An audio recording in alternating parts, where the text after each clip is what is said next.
Hey guys and welcome back to my channel. This is part 2 of What If Naruto was the black sheep of the Uchiha clan. Before we begin, don't forget to like, share and subscribe, and also go and support the author, link in description. Target in sight. A hunter dashed from an ally that had been concealing her presence to an empty merchant stall a few feet away as she followed her prey. The target was simply walking around in broad daylight with no concern for his own welfare. The figure remained in the shadows observing. She knew her strike had to be clean and precise or she would suffer for it. The raven-haired boy moved from the stall he was browsing at while being oblivious of the fate that awaited him. The hunter moved quietly as she darted behind a tree. The target paused for a moment and scanned the area. He narrowed his eyes but continued on. The kunoichi let out the breath she was holding and silently followed. Such is the game between the cat and the mouse, she thought to herself with a smirk.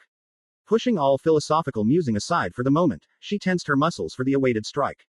She slowly closed in, the unknowing target completely unaware. With a feral yell, she lunged. Sasuke-kun! Ino shrieked as she latched onto the scowling Uchiha. Sasuke shifted his weight in time to avoid being bowled over by the amorous Yamanaka and tried to scowl at her to little effect. Keeping a sour face while an affectionate girl is nuzzling his neck proved to be too much. With a slight blush, he fell back on his normal course of action in this situation. Ignore her until she gives up. Ino eventually let herself down off the Uchiha and was content to simply cuddle with his arm. Sasuke-kun, you want to take me out, right? She asked while hanging off his arm. No, Sasuke deadpanned. To the Uchiha's utter mortification, people were now starting to stare and make comments about how cute they were. Would it really be that bad? Ino asked. Sasuke gave her a glare that clearly said, hell yes. Ino pouted a bit more before reluctantly releasing her grip on the boy's arm. Fine, I'll try again after the weekend, though. I'll win your heart yet, Sasuke-kun. Ino promised as the Uchiha plodded away from her. Sasuke stiffened as he heard that but quickly disappeared into the throng of people. He's almost as antisocial as Neji.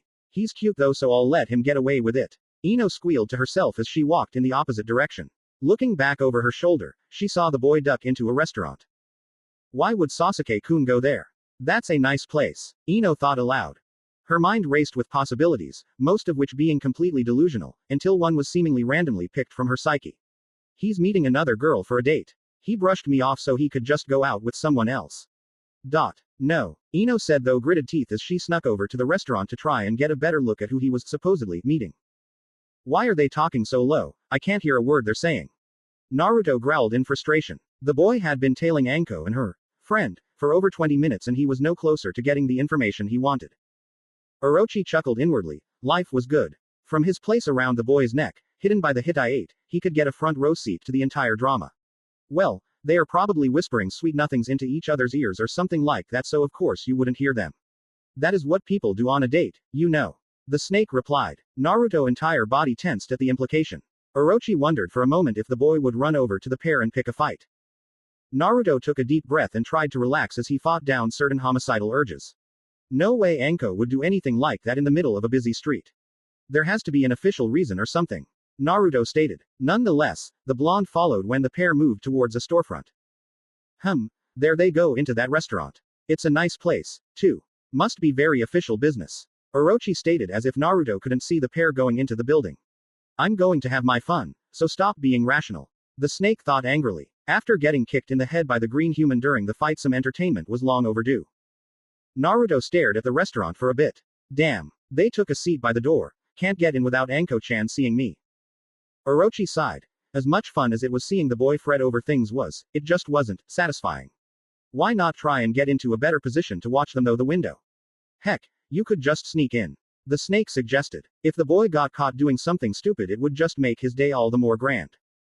That stall over there is right across from the window. I could hide there until they get out, Naruto said as he left his tree hiding place. So focused was he on the couple in the window that he didn't bother to see if the stall was otherwise occupied. I can't believe him. Going to meet with some other girl over me. Who's better than me? Ino asked herself as she tried to spot the Uchiha through the store window. She had just the right hiding spot, an unused shopping stall right across the street from the storefront window. She bit off a curse as some purple-haired woman sat right in her line of sight. Of all the booths that woman could have sat at, Ino mumbled. Well, she could at least watch the door and see if anyone she knew walked in. I swear, if it's forehead girl, I'll wring her neck, Ino hissed as she waited. So caught up in watching the door, she didn't notice someone crouch beside her. Naruto scratched his head as he watched the long-haired blonde girl scowl at the restaurant. To his amazement, she hadn't noticed him yet, but he was debating whether or not to bother her since she looked ready to beat the crap out of someone. Against his better judgment, he cleared his throat. Didn't think this stall was occupied. Ino nearly jumped out of her skin when she heard a voice near her. It was only due to her lessons at the academy that she was able to keep from screaming and instead settled on falling over with a short yelp. Don't do that, Ino hissed as she regained her former crouching position. The blonde girl took a deep breath to calm her nerves before looking the boy over. He had spiky hair, a red shirt, light blue pants, and a thin almost white coat. What was most surprising about him, however, was the leaf hideite he was wearing like a collar. You're a shinobi. Naruto, a bit weary of the girl's scrutiny at first, had to smile when she asked if he was a ninja. Yup, just graduated today, actually.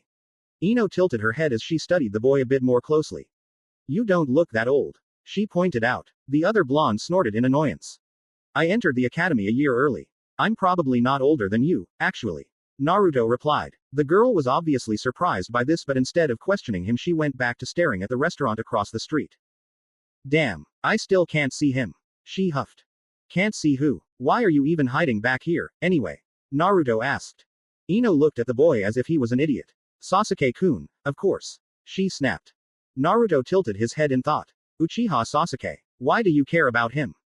Because I know he's in there with another girl and I'm going to find out who it is. Ino hissed. Wow, he's cheating on his girlfriend in broad daylight. Naruto said in bewilderment. It was even worse since he was related to the other boy. The blonde girl gave him a quizzical look before breaking out into nervous laughter. Well, we aren't exactly dating. Naruto gave her a level look before she continued. I just don't want anyone else to get him. Love is a battlefield, she declared. Naruto scratched his head. So he was talking to a stalker, just wonderful. Is one guy really all that great? I mean, you're hiding behind a dirty stall just to spy on him. The boy pointed out. And why are you hiding back here? I doubt it's just to bother me. The long-haired blonde countered. Naruto had to wince at that. Was he really any better? Fine. You've got me there, I guess. I just wish I knew who that guy was. The boy mumbled as he watched Anko and the mystery man eat their dinner. Ino leaned over near him to get a better look at who he was watching. The purple-haired woman. Isn't she a bit old? Ino asked. The Uchiha. Isn't he a bit cold? Naruto added with an annoyed huff. Naruto remembered the few odd times he had run into his cousin. None of those encounters left him with the feeling the genius was anything but dull. Ino eyed the man the woman was with and smiled. Always use resources when they are available. That's what Iruka-sensei always said. I think we can help each other. Ino said suddenly. Is that right? Naruto asked in a flat voice. Like I need help from a stalker. Ino smirked and pointed to the man Anko was eating with. I just happen to know who that is. I could share this information with you. Naruto spared a look back at the bay window in the diner. He was fairly certain he could get the name himself, but if could get it without running the risk of Anko finding out he was following her. What do I have to do in return? He asked. No way he was going into this blind. Ino thought for a moment. What did she want? Oh, you've already graduated, so this should be easy for you. Get me a lock of Sasuke-kun's hair. You're serious? You actually want me to chop some of his hair off? Naruto deadpanned. Ino flushed but still gave a resolute nod. Naruto felt like slapping himself to unconsciousness. Why the hell would you want that? So I can always have a part of Sasuke-kun close to me, of course. Ino responded with fervor. She was obviously serious about this. Naruto sighed. This was becoming complicated. He was about to turn her down when he looked over at Anko. She was smiling and laughing again as she chatted with the large man. Naruto's baser instincts took over and he immediately clenched his fist. Deal. Where should we meet at? Naruto asked.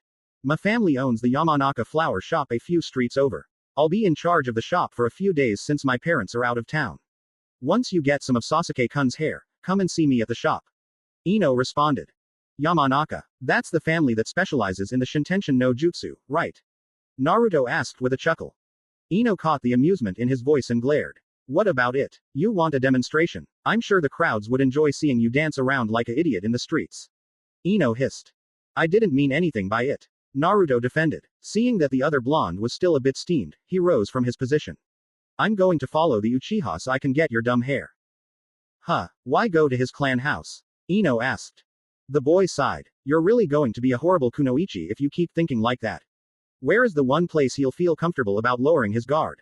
I can't attack him in the streets, you know. Ino growled at the shot against her abilities but let it slide. She'd make him pay for it after he got what she wanted. Whatever, just do your job. So pushy, No wonder you don't have a boyfriend. Naruto mumbled. Before Ino could unleash her vengeance, the other blonde was already running down the street, laughing.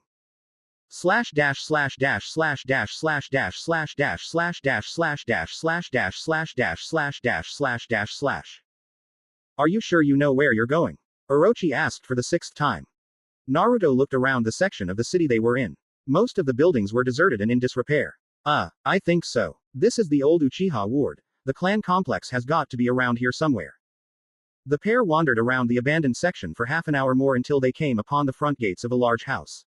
The Uchiha clan symbol adorned the outer walls and it was the only building that looked to be kept up. With a quick look behind him, Naruto stepped through the open gate and into the courtyard. The house itself was elegant yet homely, 2 stories with multiple doors to the outside.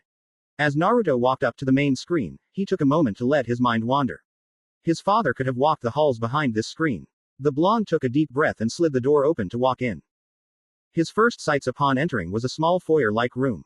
A flight of stairs led to the second story while 2 doors off to the side led to other parts of the first floor. Naruto slid the screen closed behind him before looking over the room.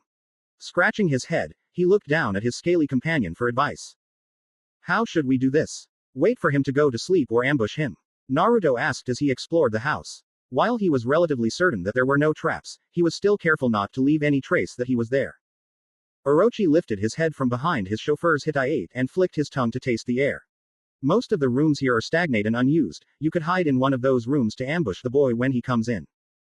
That might work. I don't suppose you can knock him out with a bite or something?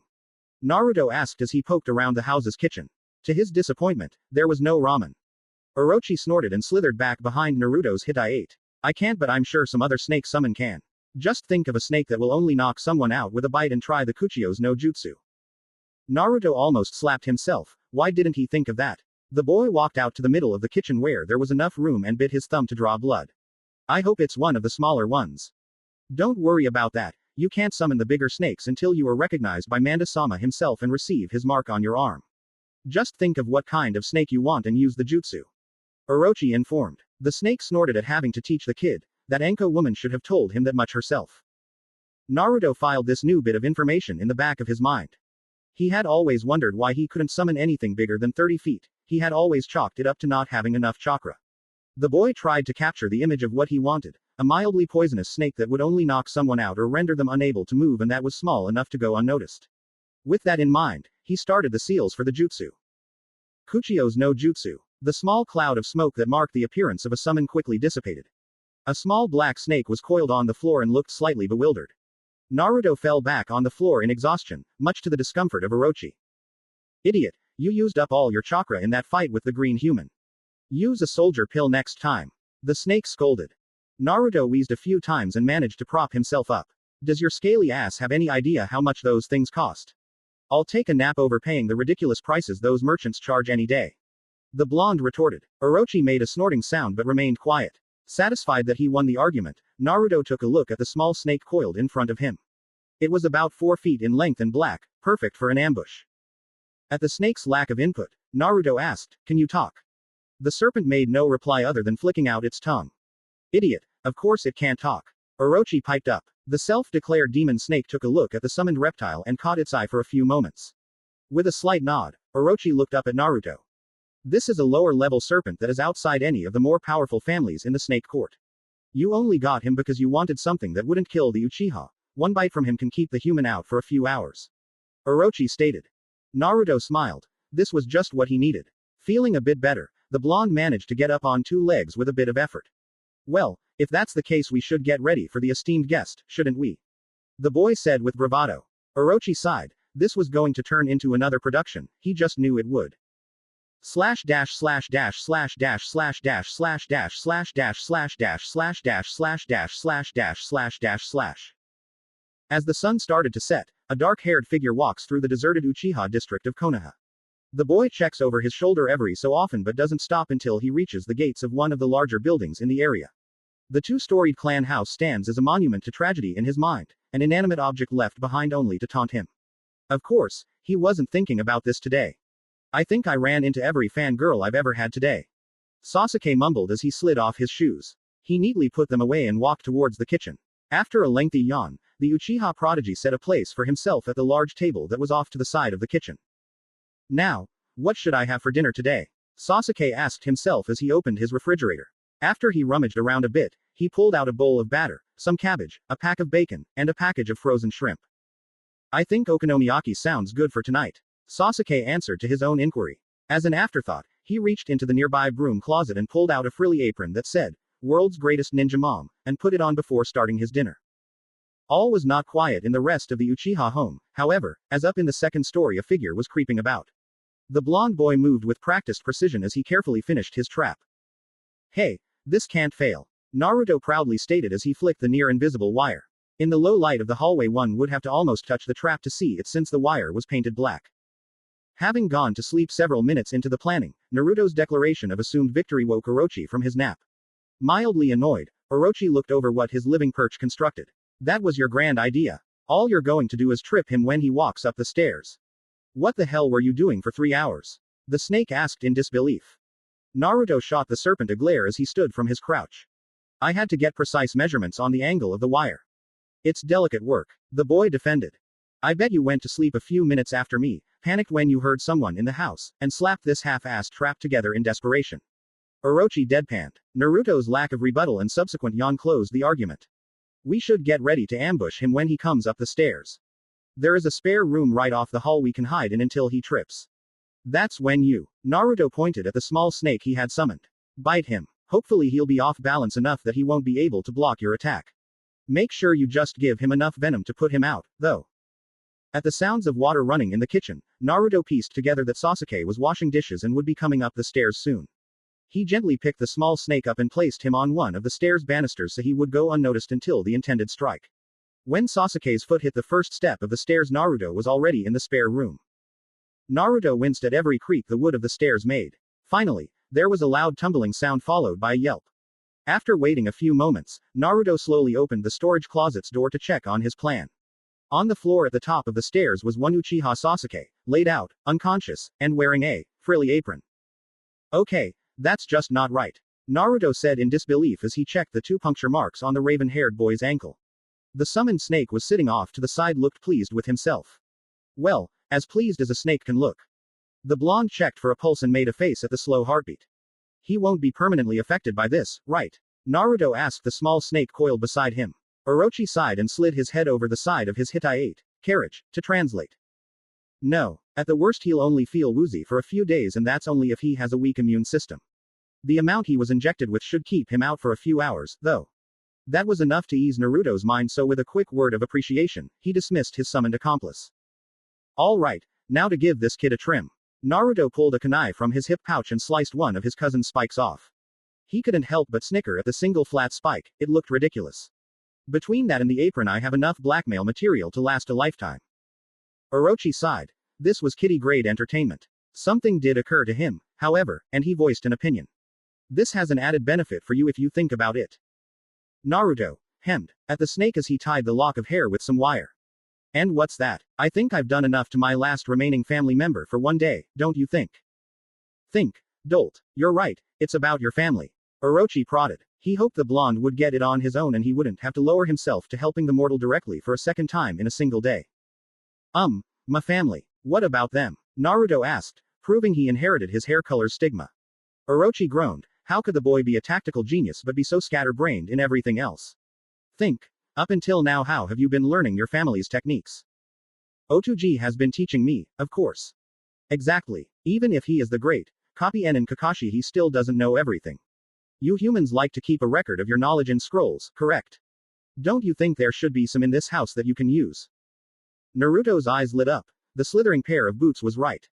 That's right. I can learn some new stuff while Sasuke's down for the count. You know, you're actually good for some things. Naruto mused as he packed up the lock of hair and the wire used to trip Sasuke. Orochi muttered dark curses about several of Naruto's ancestors, but not even that could dampen the boy's mood. The boy and serpent began a frenzied search of the Uchiha compound. The most obvious places, the study and family library, turned into dead ends. It seemed that Sasuke didn't just leave important family scrolls laying around. After a brief brainstorming session, Naruto decided to do a systematic search of the entire complex. Room by room, every inch was covered. Most of the rooms were as disappointing as the study, but the blonde finally hit pay dirt in Sasuke's room. Filed in the boy's own personal bookshelf was a scroll labeled, beginning, intermediate, and advanced Kaiden Jutsu. So, he keeps the good stuff in here, Orochi, how much time do I have before he wakes up? Naruto asked as he unrolled the scroll. About another 20 to 30 minutes. You better start copying that scroll before the whelp wakes. Orochi informed. Of course, he had about 2 more hours, but it was getting late and snakes needed their sleep. As he suspected, Naruto started running around looking for spare paper and ink. With helpful comments, insults from Orochi, Naruto managed to find the appropriate utensils. First jutsu. Gukaku no Jutsu. Already know that one. Naruto unrolled the scroll a bit more to get to the next technique. Hausenka no Jutsu. That's new. It's C class, too. The blonde quickly started to copy the seals and description of the technique. According to Orochi, his time was running up, so he would only get one more jutsu before he called it a night. Skipping most of the rest of the scroll, he went directly to the most powerful jutsu on the scroll. He paid no heed to the warnings that appeared and instead scanned for the hand seals. Warning. Junin level. Blah, blah, blah, come on. Aha. Kaiden Karyu Enden no Jutsu. Naruto scribbled the seals and basic description before rolling the scroll back up and replacing it on the shelf. It was dark out and he really didn't want to deal with what would happen if his cousin woke up with him still poking around in room. Besides, he still had one more stop to make before he went home. After he was sure the ink was dry on his copy, Naruto rolled it up and placed it in his jacket pocket. Giving the room one last look over to make sure everything was in its place, Naruto stalked out of the room to leave. He frowned slightly at the apron-clad Sasuke, who didn't show any sense of activity other than normal breathing. Are you sure he'll wake up in a few minutes? Orochi yawned and nodded. He would agree to just anything to get out of the stuffy clan house. The boy narrowed his eyes but continued on towards the door. Better safe than sorry, he figured. On his way past the kitchen, Naruto noticed a large plate of okonomiyaki that was most likely leftovers. Grabbing a quick snack, Naruto quickly left the house and started towards the business district of Konoha. He had a very special stop to make, after all.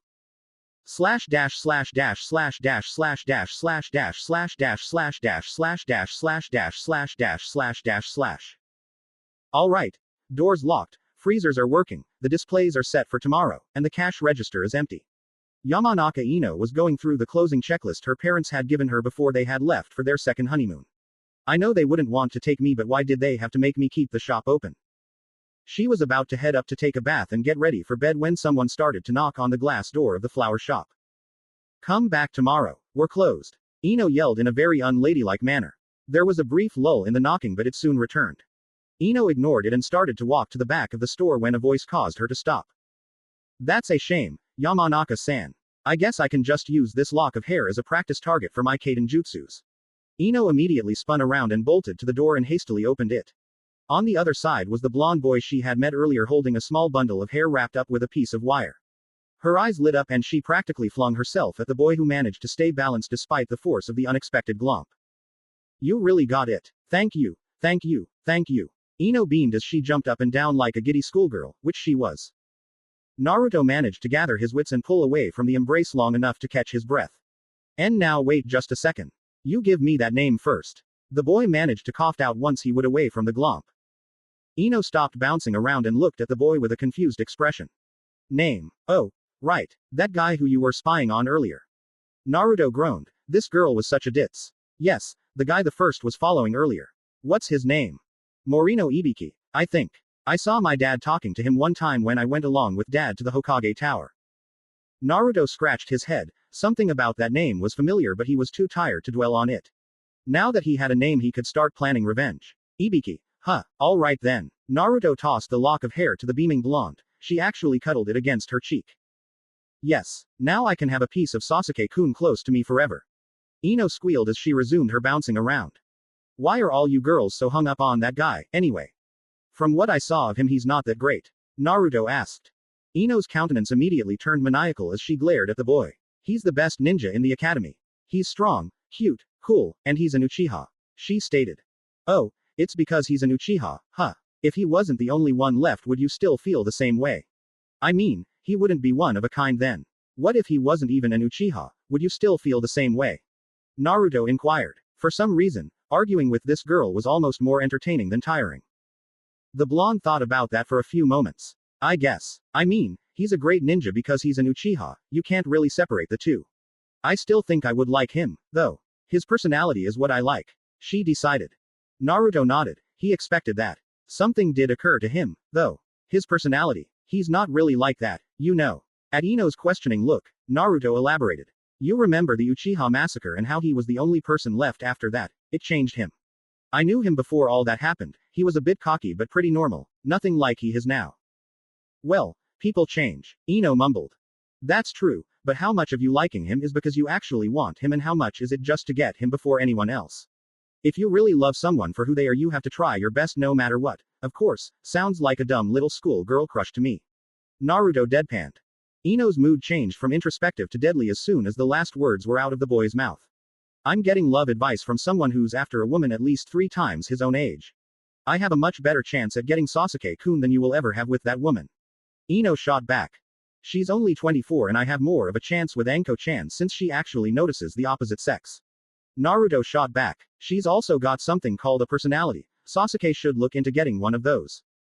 Oh please, you're 12 years old. What kind of woman, or girl, would go for you? You're argumentative, loud, annoying, egotistical, and did I mention annoying? Ino huffed. Don't forget a better shade of blonde than you, too. Naruto spited. Really, bleach much? Ino clenched her fist and shook it at the boy. Bastard. My hair is 100 times better than yours. I, at least, practice daily grooming. I'm surprised you can even walk out in public with that mop and not have Anbu mistake it for some sort of wild animal feasting on your scalp. The two glared at each other for a few moments before both spun on their heels and stomped off, Ino into her shop and Naruto away from said shop. Annoying blonde. Naruto mumbled to himself as he drew close to his apartment. Orochi lifted his head from his collared sanctuary and chuckled to himself. The little side trip had turned into quite a show. He could only hope the boy ran into that purple-haired female to make the night perfect. Life was so interesting outside of the snake court. Orochi, what exactly happened back there? Naruto asked as he walked. The snake tilted his head in thought before answering. If I had to put it into words, I would say the loud female completely dominated you at the end there. You had a few good insults but the rant on your hair clenched her victory. That's not what I was talking about. Naruto snapped. Why did I even get into that dumb argument? Why did I even provoke her in the first place? The boy asked more sedately. What's with the attitude? You seem to be enjoying yourself. Orochi noted. The snake was certain the boy enjoyed himself almost as much as Orochi had enjoyed watching it. Naruto stopped walking and leaned back against a light post. Orochi didn't know what the boy was doing but he remained quiet. He could see the signs that Naruto was trying to work something out. That's the problem, Naruto finally said after a few minutes. His eyes shifted down to the serpent coiled around his neck while his lips drew into a forced half smile. I did enjoy it and I don't know why. Well, maybe you are really a psychopath that likes to inflict annoyance on others. Orochi provided. The glare Naruto sent him was a clear sign the genin didn't share his opinion. The snake sighed. Seems the boy wasn't going to get over this until he had his answer. Fine, if that's the way he wanted it. Could it be that you liked her? Orochi asked in a level tone. The snake winced when the blonde lived up to his loud reputation. What? No way I could like someone like that. Naruto all but yelled. Besides, I like Anko-chan. He pointed out. Orochi sighed. Time to fight with logic. Look, you're 11. You can't tie yourself to one female, especially one that is so difficult to get. Orochi chose his words very carefully. The last time he had told the boy the purple-haired woman wouldn't eventually come around, they had argued for hours. The bluish serpent had no wish to ruin his good night with something like that, not if he could have so much fun planting the seeds of doubt in the boy. It's called dedication. I wouldn't betray Anko-chan. Naruto reasoned. You're not betraying anything just by having a small like for someone else. You're young, enjoy life and see where other roads can take you. It's not like you'll be getting married or anything if you simply like another girl. Get to know her or something. Orochi prodded. Naruto slouched even more on the light post. I don't like that loudmouth, it's just fun ticking her off. It's not like I'll ever see her again, anyway. He mumbled. Time to go in for the kill. Orochi thought. It might be for the best, I suppose. She's already picked the best male for her. That Uchiha whelp is mature too, no wonder she likes him. The snake coyly added. Naruto tensed as again glared at his serpentine companion. You're insane. Are you saying he would be a better boyfriend than I would? He's colder than a Hyoten jutsu. She is the complete opposite of him, he'd be a horrible boyfriend to someone like her. The boy argued. You're right, you would probably be a better match for her. Orochi agreed. The snake really felt like cackling right then. Of course I would. I mean, we're similar. No, wait, Naruto almost slapped himself for falling into Orochi's trap. Not that I want to be her boyfriend. I don't even know her name. True, but you sound like you'd like to know. The snake taunted. Naruto snorted and started to sulk towards his apartment again. The only response he gave was a short, whatever, as the pair disappeared into the night. Weekday mornings at the Uchiha compound was usually quite the production. Making breakfast, staring the laundry, early day cleaning, etc. Today was different, however, as Sasuke found himself face down in the middle of a hallway. He really didn't know how he got in this position, but the last thing he remembered was heading to the bathroom to wash up after dinner. With help from the wall, he managed to pull himself up. What the hell happened to me last night? The young Uchiha groaned as he clutched his head. He had a headache and his foot hurt, much to his surprise. The cause for the latter seemed to be two small holes that were still bleeding slightly. Suddenly, his eyes snapped to full attention and he frantically fumbled down the stairs towards the kitchen. No. No, please say it isn't so. Sasuke raved. He practically flew thought the house on his way into the kitchen area of the compound. All at once, he was quiet. For several minutes the only sound was his heavy breathing as he took in the sight of a single plate sitting on the countertop. Numbly, he stumbled over to it and threw it into the wall where it shattered into a million pieces. He sunk to his knees with a haunted look in his eyes. It was as if his entire world was as shattered as the dinner plate. In the deep recesses of his mind, he picked the only logical culprit of this world-shattering event, his older brother and the bane of his young existence, Uchiha Itachi. My okonomiyaki. Damn you, that was supposed to be my breakfast. Damn you to hell, Itachi. He screamed as all the birds in the abandoned Uchiha block took flight. Somewhere in river country, a young man with red eyes sneezed. Naruto-kun. Anko squealed in a very girlish manner as she leapt at Naruto. The blonde merely smirked as casually wrapped his arm around his purple-haired girlfriend. I've missed you, she sighed as she practically molded to the arm around her. I know. You know how it is though, Anko-chan. I have all these S-class missions the Hokage practically begs me to do for him. If I didn't know the village would practically fall apart without me I would turn him down sometime. Naruto sighed. Anko's eyes practically turned into stars as she stared at him. You're so amazing, Naruto-kun. You should be declared the king of fire country for all the hard work you do. Naruto chuckled as the purple-haired woman led him inside the enormous Uchiha compound. I wouldn't go that far, Anko-chan. He said, trying to be humble but failing miserably. Naruto-sama. Naruto looked up just in time to see an exuberant Tenten running towards him from down the stairs. You're finally back, she cooed as she snuggled his free arm. Naruto smiled to himself, utterly content. The happy trio made their way into the kitchen where Naruto could smell something good cooking. On the stove was an enormous pot of ramen that had King Naruto painted on the side of it. Naruto took a seat at the large table with Tenten and Anko on either side of him. Ramen. You girls spoil me, you know. Naruto chuckled. Naruto-sama, I've got something very special for you. Naruto looked over to the refrigerator to see a blonde with a very long ponytail licking her lips. Girls, we have to do something extra special for our dear Naruto-sama after he just came back from his super amazing mission, right? The blonde girl asked with a smirk. Before Naruto could say anything, Anko and Tenten squealed in delight and, in a poof of smoke, all three were suddenly dressed in what could only be described as a ramen bikini. Naruto could only stare as the three girls conversed on him. Do you think we should wake him up, Kakashi? Anko asked from her spot in the doorway of Naruto's bedroom. The one-eyed Junin that was looking over her shoulder sighed as Naruto broke out into a string of lecherous giggles in his sleep. Well, I'm really hungry. He groaned. Anko snorted. How this man survived in Anbu for all those years was still a mystery to her. Kakashi's very survival depended on someone who was over half his age, it seemed. Can't you fix anything yourself? The brat obviously had a rough first day if he didn't remember to set his clock. The purple-haired woman countered.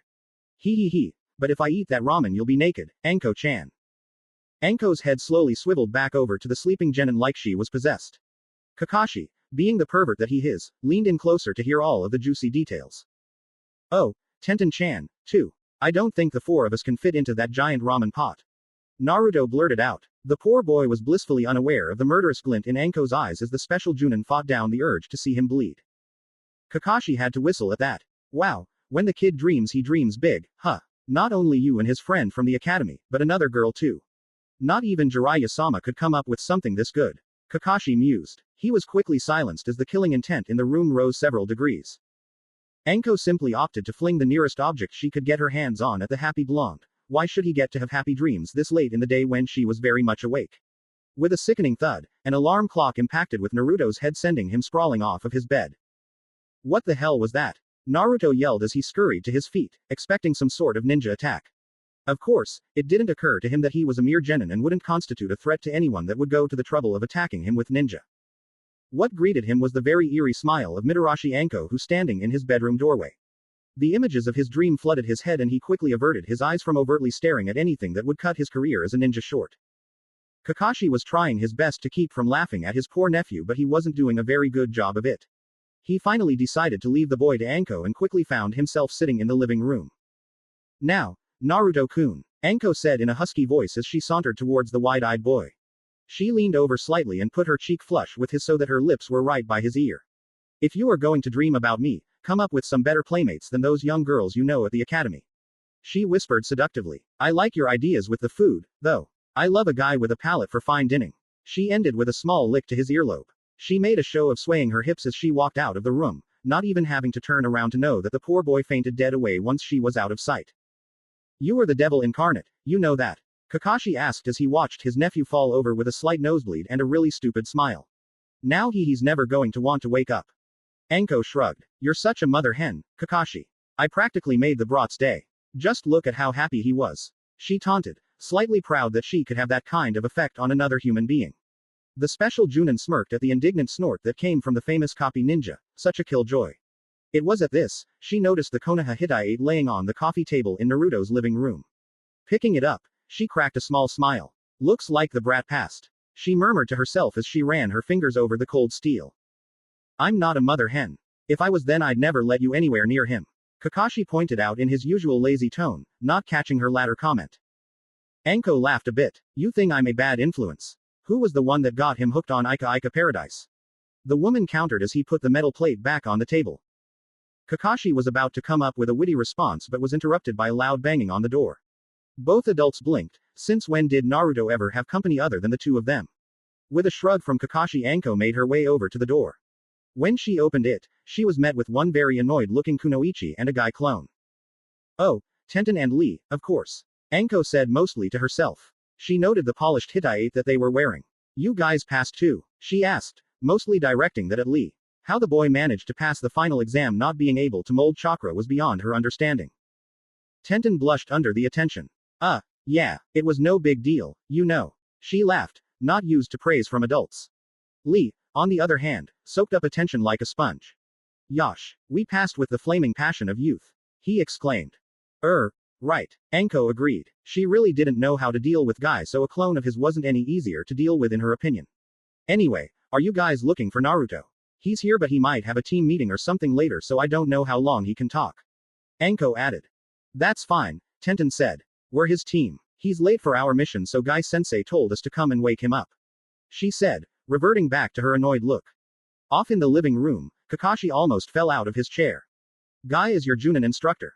The copy nin asked with extreme sympathy lacing his voice. Anko was trying to hold in a laugh. Now she knew why the brat was so tired. Guy probably ran him rag the first day. Tenten immediately picked up on the hidden condolence and sighed. Yes, it seems we did something horrible in our past lives and are paying for it now. She groaned. Lee, oblivious as always, simply beamed as he reminisced on the happiest day of his life. Anyway, Naruto's still asleep, so you might be waiting for a while. Anko admitted. The boy was probably still laying sprawled out on his bedroom floor in those ridiculous pajamas. Tenten sighed. She turned to Lee, who was still daydreaming, and poked him to get his attention. Lee, go get Naruto and carry him to the mission location while I'll grab some of his clothes. Hi, we can't keep Guy-sensei waiting. Lee announced as he ran past an amused Anko. After a few moments, the green-clad genin rushed out of the room carrying a still unconscious Naruto over his shoulder, doggy nightcap and all. Yosh, we'll head to the flower shop, Tenten.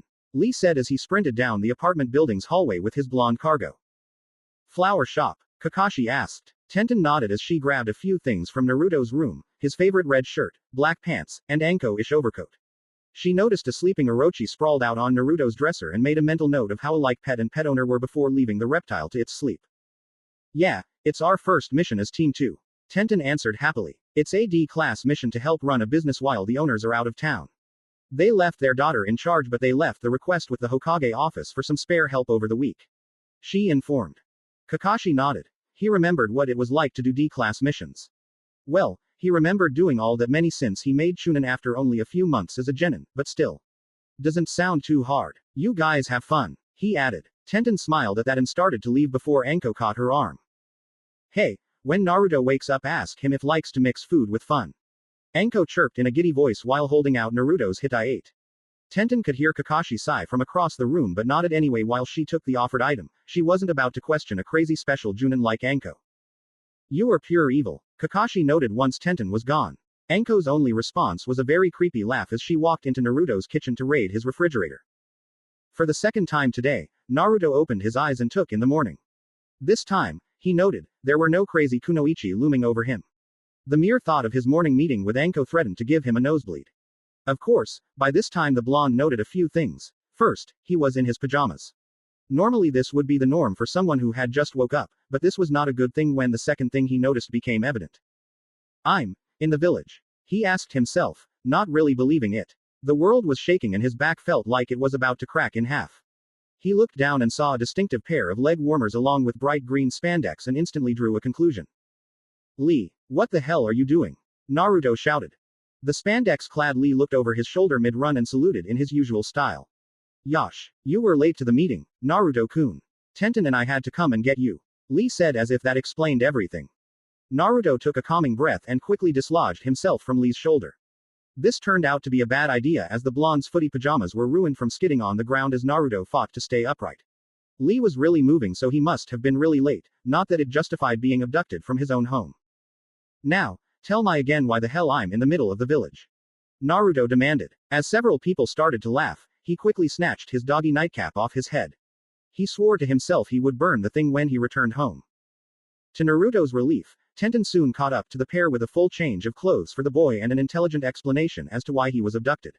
Since he couldn't very well run into a random house and change, Naruto was forced to wait until they got to the client's house to change.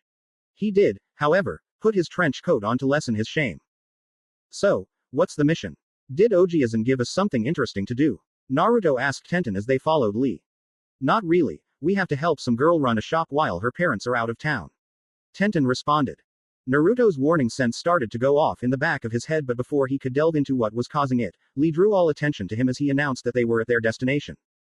Oh hell no, Naruto said dumbly as he saw a familiar blonde girl speaking with his sensei. The blonde was now actively trying to think of a good excuse to leave when he was trapped by Guy's big mouth. My youthful students, come meet our client for the next week. The Junin called out in his usual, expressive manner. Ino winced at the volume. She was defiantly going to have a nice chat with her parents on their choice of hired help. She smiled weakly at the man before turning to see the students he had bragged on for the last 30 minutes. The first one she noticed was Lee. She cringed at the mini guy and made a note to keep him and his deranged teacher away from the customers. Next was Tenten, who seemed somewhat normal. Maybe she would be good for manning the register. The last boy, oddly enough, looked to be trying to hide his face behind the guy clone. She noted that he had a nice shade of blonde hair, if a bit unkempt. The thought of hair led her mind to the small bit of string she was wearing around her neck and the treasure tied to it. Of course, this led to her thinking of the annoying boy she forced into retrieving her Uchiha treasure, and that led to quote. It's you, Ino yelled as she pointed to the other blonde. Tenten and Lee looked at Naruto, obviously expecting some sort of explanation. Naruto flinched. Time to face the music. He sheepishly stepped from behind Lee and half smiled. Pleased to see me, princess. Naruto decided to try and get a rise out of the girl. Why he wanted to was something he didn't want to delve too far into. Ino's face shifted into a glare, pout that Naruto couldn't help but find cute. He, of course, mentally scolded himself for this. It's Ino and I should have known you would be on a team like this. She snorted. Unlike Lee and Guy, who didn't catch the insult, Tenten sighed. Such a nice reputation they were already gaining. She turned to Naruto, who was almost wilting under the blonde girl's glare. You two know each other? Tenten asked. You could say that. Naruto sighed. Ino took a closer look at the boy and scoffed. Are those footy pajamas? Do they even make those anymore? She asked, simply to be an annoyance. Naruto scowled at the girl. For your information, I just got up. You should be happy that I'm so devoted to my team that I just dropped everything to be here for the mission. Naruto lied as he regained his cool composure. Devotion. Right. Tenten parroted in a sarcastic tone. Lee had to physically drag you out of your bed to get you here. Before Naruto could retaliate, Guy stepped forward and made a sweeping motion at his three students. Yamanaka-san. For the next week my students shall be at your disposal. They will follow your orders as if they were my own, right? Guy asked with a somewhat authoritative voice. Tenten, Lee, and even Naruto grudgingly nodded their heads in agreement. It was an official mission and it wasn't as if he could just leave it incomplete. Besides, what could one academy student do to him? At the sight of Ino's sinister smile, Naruto could only continue to try and come up with reasons to not be afraid. Well then, you guys had better get inside before the morning rush. Ino chirped, doing a complete personality, replacing her former sinister smile with a sickly sweet one. Everyone into the shop. With a groan from Tenten and Naruto, the pair entered the shop while Guy was showing Lee the new training weights he had brought him. Tenten was tempted to call favoritism, but Naruto cautiously reminded her that if she said too much about it, Guy might try and take her under his wing as well. Such a thought quickly killed any lingering complaints in Tenten's mind. Once Tenten and Naruto were inside the shop, they took a quick look around. It was a cozy place, Naruto had to admit, and it had a homely feeling to it. Obviously, it was the pride and joy of the Yamanaka family if the perfect state it was in was any indication. Are you done gawking? Ino asked, slightly annoyed. Naruto blinked a few times and looked over at the other blonde. Ino looked annoyed and Tenten was just looking at him with a questioning expression. Seems she didn't spend as much time as he did appreciating the shop. Do you have somewhere I can change? I really don't want to work in my pajamas. Naruto asked, ignoring Ino's question. Ino rolled her eyes and pointed to a door that led deeper into the shop. You can change in the back. Don't take all day because I have plenty of stuff for you to do. She ordered. Naruto mumbled something about bossy blondes, as he took his clothes from Tenten. Once he was in the back, Ino showed Tenten how the register worked. The bun-haired girl caught on fairly quickly as she had a knack for figuring out how things worked. Naruto quickly whipped off his trench coat and pajama top only to scowl at the state of his beloved bed attire. The footies were completely ruined thanks to Lee. And these had the snakes on them. Damn Lee, this was my favorite pair. Naruto whined. Not only do you have bad hair, you also have bad taste. Naruto jumped at the voice and quickly whipped around only to see the amused face of Ino. What would you know about style? You're wearing bandages for Kami's sake. Naruto retorted. And next time knock before you barge in on someone that's changing. Ino, still simmering about the bandage comment, stomped her foot in consternation. This is my place, urchin head. Ino snarled. Besides, who would want to look in on you? Ino said as if he was the most repulsive thing on the face of the planet. Naruto smirked and made a show of his chest when he shrugged. Well, you obviously don't mind the show too much if you're still here. I hope you don't spend all my time here just being eye candy for you, Ino-sama. Naruto taunted. He was rewarded with Ino blushing from head to toe. Oh, Ino-sama, you're looking a bit flushed, maybe I should tend to you like a good servant. Naruto asked, continuing his embarrassing assault. The blonde girl started to stutter incoherently and quickly backtracked out of the room in flushed defeat. Naruto smirked to himself. All of Anko's stunts were starting to pay off by the looks of things. Upon hearing Lee and Guy stomp into the shop, Naruto decided to hurry and change. Now with his favorite red shirt, black pants combo, he felt more at ease about this entire mission. Well, that was before he was hit with something as soon as he walked out of the back room. Naruto pulled the garment off of his face and scowled at a still flushed Ino. The blonde girl readily returned the glare and pointed at bundle of cloth in Naruto's hands. Put that on and start cleaning the display cases. Ino ordered. Naruto unfolded the garment and almost gagged, almost. It was an apron with a flower on the front of it, but that wasn't the worst part. You want me to wear a pink apron? Naruto asked in disbelief. Ino smirked as her skin color returned to its normal shade. It's standard Yamanaka flower shop dress code. Ino said with a smirk. Why isn't everyone else wearing one, huh? Naruto demanded. There was no way in hell he was going to wear something like this. They're all in the wash except for that one. Since you're such a good servant, as you put it, you shouldn't mind wearing it for the day. Now, put it on and get to work. Ino barked. Naruto was about to go to ballistic on the bossy blonde, but a glare from Guy, who was replacing stock in the middle display, quickly shut the boy up. With an audible growl that everyone pretended not to hear, Naruto slipped on his pink apron and stomped over to the glass display cases. At least he used his trench coat to cover up the abomination. Of course, Tenten snickering every time she saw him wasn't helping his self-esteem. In his mind, the Uchiha heir was plotting all kinds of sweet revenge on a not-so-innocent Ino. Across town another creature was stirring. The slitted eyes of Orochi suddenly gained focus as a sign that the serpent was awake from his slumber. With a lazy yawn, the snake uncurled from his sleeping coil and looked around for his charge. Seeing the state of the boy's bed, he figured the blonde must already be up. With a small bit of effort, the snake managed to get down from his spot on Naruto's dresser. Slithering toward the kitchen, where he heard voices, he was annoyed to find the purple-haired human and the Cyclops gorging themselves. They both reciprocated the sentiments with dual groans when they saw the bluish serpent. Where's the kid? Orochi asked as he slithered up the table leg to place himself directly between the two shinobi. Anko snorted. She never had liked this particular snake, and it wasn't because of his name. He had a mission. She answered as she tore into another pancake. And he didn't take me. Orochi asked as if he were actually offended. In reality, he didn't mind the extra time to lounge, but still, the brat should have at least asked him if he wanted to go. Why do you care? It's not like you have any use. The special Junin taunted. It was amusing to chop the reptile's ego down a few notches in her opinion, especially considering his pompous attitude. About as useful as you are, female. Orochi hissed. Literally. Anko looked absolutely murderous with that comment. Another thing Anko hated about Orochi, he found women more useful for comedic relief than as shinobi. Before the irate woman could stab Orochi with her fork, Kakashi coughed to get their attention. Naruto should be back in a few hours. He said to take both parties' thought process away from mutual homicide. The two parties glared at each other for a few more moments before Anko snorted and left the table to get more pancakes. Orochi took this as a sign of victory and slithered off towards the living room's sofa to wait for Naruto, bask in the sun. The rest of breakfast went well until Kakashi made the mistake of informing Anko that she and Orochi fought like snakes and mongooses. He had to endure much torment, ranting for the rest of his meal because of that. Get this thing off of me! Naruto exclaimed as he practically bounded out of the flower shop. The pink abomination he was forced to wear sailed past and amused Tenten and Lee as the duo followed Naruto.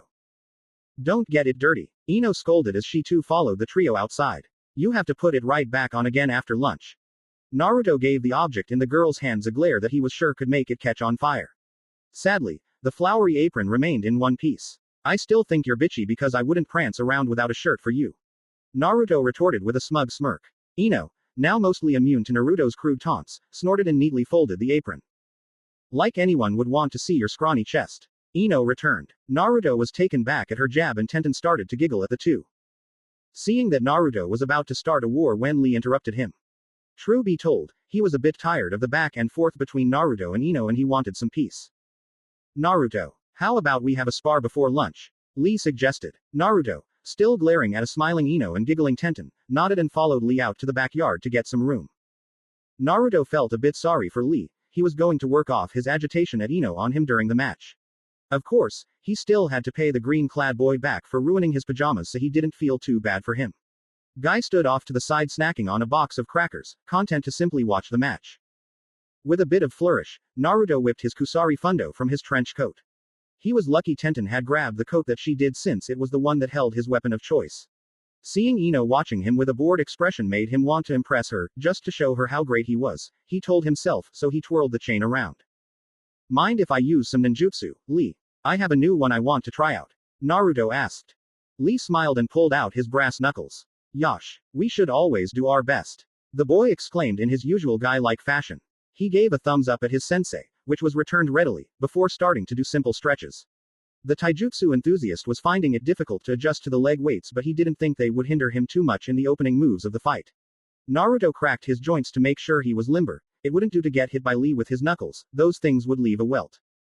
Off to the side, the two girls were having a chat about the match while Lee and Naruto did warm-ups. So, who do you think will win? Ino asked. Lee. Tenten answered firmly. Guy sagely nodded his head off to the side as if it was the most obvious thing in the world, but no one paid him any attention. Figures. Ino snorted. I knew that Guy was all show and no action. She said, referring to Naruto. Tenten chuckled to herself and shook her head. That's not why Lee will win. She said. At Ino's confused face, Tenten elaborated with a raised finger, reminding the blonde girl of an academy teacher talking to a stupid student. Naruto's specialty is ninjutsu and chakra manipulation. He can't use his better skills in a cramped place like your backyard, so he'll probably stick to his weapon skills, or maybe, if he gets desperate, he might use Shikyaku no Jutsu, but I don't think he'll last that long. Tenten elaborated. It wasn't until after she said it did the genin realized she had said Naruto knew a clan-specific jutsu. Ino was about to ask about the jutsu Tenten had mentioned, but Guy's bellowing voice cut her off. Lee, Naruto, fight with the fires of youth. The Junin exclaimed. Tenten was thankful for the distraction and the two boys took that as a cue to start their spar. Lee, with a bit of effort, whipped his foot around for a roundhouse kick. This caught Naruto off guard since the blonde was expecting Lee to start with his fists. With surprising reflexes, Naruto blocked the foot with his Kusari Fundo. The blonde was straining, however, now that Lee had about 50 extra pounds of lead on each of his legs. Bracing his muscles, Naruto pushed Lee's foot with as much force as he could muster. The other boy simply dropped his left foot and spun around for a mule kick with his right. Naruto was completely caught off guard by the sudden change and had no chance to parry as Lee's foot hit him squarely in the solar plexus. Everyone present winced in sympathy as Naruto went flying into a nearby tree. The impact shook it enough that a hail of leaves covered the boy as he gasped for breath. Since it was a sparring match, Lee returned to his ready stance and waited for Naruto to get back to his feet, although he was wearing a small smirk. Naruto gagged and coughed for a while before getting onto shaky feet. It was shocking, he thought, that Lee could still hit him with those massive weights. His disbelief must have been apparent since Lee decided to comment on it. Surprised, Naruto-kun. Seems I wasn't the only person holding back my abilities in the academy, huh? What's next? Tenten turns out to be a Hyuga or something. Naruto joked as he used the tree to brace himself. Tenten looked genuinely offended and glared at the boy from the side. I'll be the one kicking your ass tomorrow, she yelled. Naruto laughed a bit and rubbed his lower chest. That kick was executed with amazing accuracy and fluidity. What was more, Lee actually tricked the blonde with the brass knuckles. Naruto wasn't expecting a kick. Looks like I should get serious, right, Lee? Naruto asked as he whipped his Kusari Fundo over his shoulder. Only now did he regret the lack of his serpentine partner. A 2-on-1 assault would work well, here. Racking his brain, Naruto tried to think of a jutsu that would work on his green-clad opponent.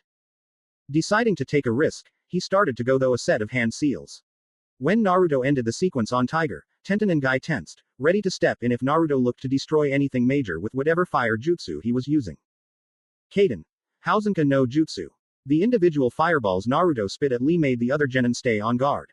Lee realized that simply dodging this new jutsu wasn't going to be enough, so once he cartwheeled away from the latest fireball, he rushed forward. Naruto was already on the move when Lee started his charge. With a flash of seals, he took a deep breath and called his attack when Lee was halfway to his position. Kaden. Gukakyu no Jutsu. Lee froze. Naruto would use an attack like that in a sparring match. Knowing that there was no way that he could dodge a grand fireball, Lee quickly threw his arms out in front of his face to protect himself. Got you, Naruto said once he saw Lee rush to defend. He quickly whipped his chain around and sent it snaking towards the genin lighting quick. In an amazing feat, the chain lengthened to incredible proportions and wrapped around the confused Lee before he even had time to grasp that he had been tricked. Now for the finisher. Hagain Wana.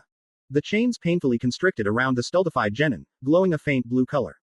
Lee was wrapped like a mummy in steel bandages and only his head could be seen sticking out from the mass of metal. Naruto smiled as he pulled his end of the Kusari Fundo taut. I win that one, he happily chirped. Once Lee grudgingly nodded, Naruto released the jutsu and the chain returned to its normal dimensions. Wow, was all Ino could say as Naruto and Lee walked back over to the others.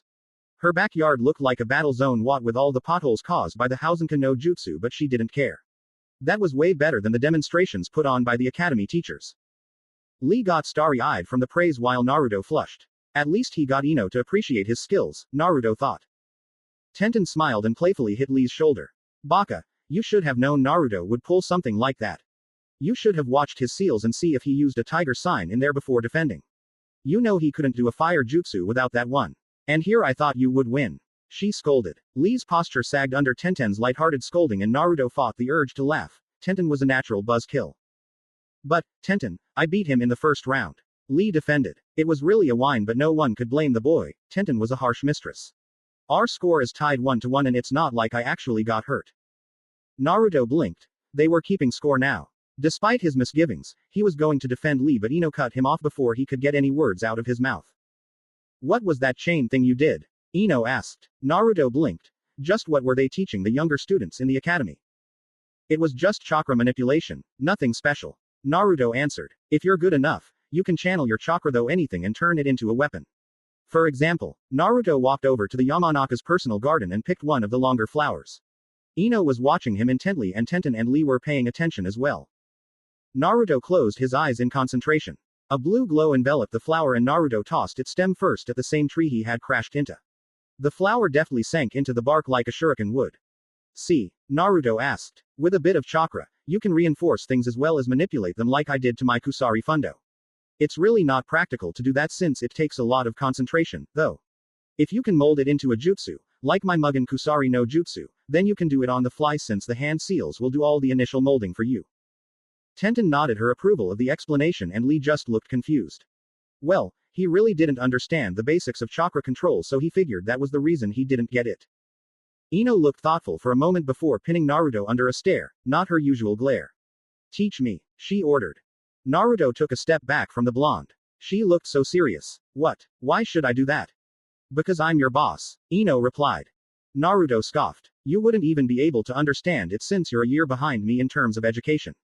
I mean, you probably can't even mold chakra, let alone. The boy was cut off by Ino grabbing a rose from the same flowerbed that Naruto had plucked, his makeshift weapon. With the flick of her wrist, she sent the rose flying at the tree Naruto had used as his target, impaling the tree right next to Naruto's but with an obvious lack of power. You were saying, I already can mold chakra and use it to enhance my throws, I just don't know how to make a jutsu out of it or manipulate it.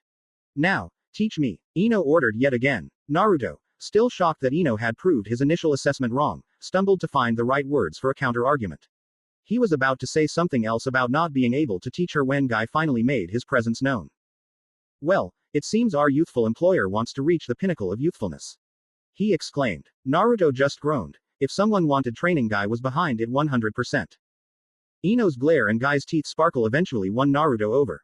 Tenten, Guy, and Lee would run the shop for the week while Naruto helped his employer with her chakra control. Now that the two were alone in the backyard, the official training area, Naruto tried to think of a good way to actually go about teaching the girl. Okay, this is what we'll do. Naruto started. He unhooked his Kusari Fundo and tossed it at Ino, who caught it. With only your chakra, move the chain. Once you have that, we'll move on. Ino stared at the length of metal in her hands. She tried to reach out with her chakra, but she wasn't having any results.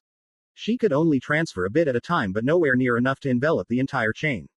A soft yellow glow around her hands and a bit of the chain was all she could produce. Naruto saw this and narrowed his eyes. Stop, he ordered. Ino looked crossly at him and pouted as a bit of perspiration rolled down her forehead. The overall cuteness effect was enough to make Naruto swallow the lump in his throat. Oh, okay. Obviously you don't have enough chakra to envelop the entire chain, so we'll have you do something that will help your chakra reserves. Naruto said as he walked over to the side of the business. And what would that be? Ino asked, sarcastically. Everyone knows that kunoichis have less chakra than you men. Ino hissed. Even though she knew the blonde boy didn't mean that, she couldn't help but make a jab about it. After all, that's all they were taught in the academy. Naruto gave her a level glare. That's stupid, he decided. You just have to work at it like everyone else, there are no gender limits like that. Don't listen to anything any of those idiot teachers say at the academy. Naruto ordered as if he read her mind. Ino actually lowered her head like a scolded child but snapped it up again once she remembered that she was supposed to be the boss in the situation. But it's true, isn't it? You boys go off and train in taijutsu and things while we kunoichi do flower arranging. She said with obvious malice. Like I said, the classes were decided by idiots. Tenten has as much chakra as most of the guys in my class and actually beat me in taijutsu along with Lee. All she had to do is train after school since they wasted all her time with dumb stuff like ninja cooking and crap. Naruto scoffed. I guarantee that at the end of this week you'll be at the top of your class in chakra control and reserves. I swear it on my clan name. Naruto declared. He briefly wondered if he was getting in over his head, but his ire was already perked and he would be damned if he let Ino talk about herself like that. Besides, if Tenten heard her talking like that, she's kick her ass, mission or not. He mentally added. Ino looked at him oddly for a moment. It was as if she were trying to find proof of the lie he had just told her. Naruto raised an eyebrow, allowing the inspection. After a few moments of eye contact, Ino crossed her arms. And just how are you going to help me get past an Uchiha in chakra reserves? Ino asked. Naruto adopted his wolf grin he saved for special occasions. The other blonde noticeably shivered. She was not going to enjoy this, she decided. Instead of saying anything, Naruto simply walked up the side of the flower shop. Once he was on the roof, 2 stories up, he laid down on his side and yawned. Make it up here to me by using your chakra to stick to the wall. Be careful though, you don't want to fall and break your neck or something. He laughed. Ino could only stare dumbly at the boy as he proceeded to fall asleep in the sun. If one was to look at the Hokage Tower of Konoha, they would most likely see a large building that rose into the sky for several stories. What most people did not know, even those that have lived in the village for years, is that the tower extends into the ground almost as far as it is tall. It is deep within these catacombs where a lone figure walks out onto a small bridge that closes the gap between the massive walls of the tower that plunges into the earth. The figure pauses for a moment as a second figure joins him on the bridge. Unlike the first, the newcomer is shorter and drops to one knee in deference to the first figure. Did you receive your orders? The first figure asks. Of course. I would like to ask on why you are moving now, however. The second figure asked his master. The first figure shook his head. That is something you do not need to know. However, I will say that certain things have come to my attention that have made this course of action more favorable to my position. Seemingly accepting this, the second figure bowed his head once more. As you wish. When should I depart? As soon as you can leave the village undetected. If that fool Sarutobi learned of this, our heads will roll. Especially after he disbanded our organization. He would like nothing more than to get rid of me. The first figure mused in a slightly amused voice. Of course. I'll depart tonight and carry out my mission. Will that be all, Danzo-sama? He asked. Danzo stepped out into the limited light offered in the dark recesses of the tower. His grizzled face strained into a slight smile. Yes, Sai. Although Root is gone, we still carry the will of fire on our shoulders. Always remember that, the elderly man ordered as he held out a sealed letter. The young boy lifted off his knee and took the paper with a respectful bow. In Root there are no names or feelings. There is no past nor future, there is only the mission. The boy recited as he disappeared in the blink of an eye. The will of us Root supports this great tree called Konoha, invisible, from within the earth. Yes, that is the will I shall bear, for the good of the village, of course. Danzo said with a chuckle as he shuffled back into the shadows. You know, the goal of this isn't to fall on your butt, Ino. Naruto encouragingly called out from the rooftop of the Yamanaka flower shop. The young kunoichi had been at this particular exercise for the entire day, and she was no closer to whipping that smirk off of her teacher's face than when she started. 2 hours ago she had began throwing various yard items at Naruto on her way up the side of the 2-story house. At least after the boy had gotten hit with a shovel, he had stopped hanging his head over the side of the roof. Naruto, on the other hand, was impressed with the girl's progress.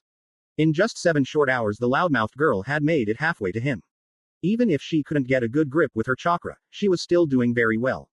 The footprints on the side of the white stucco walls were a messy testament to her improvements. Each footprint was just a bit higher than the last. At this rate she would be up to him by tomorrow.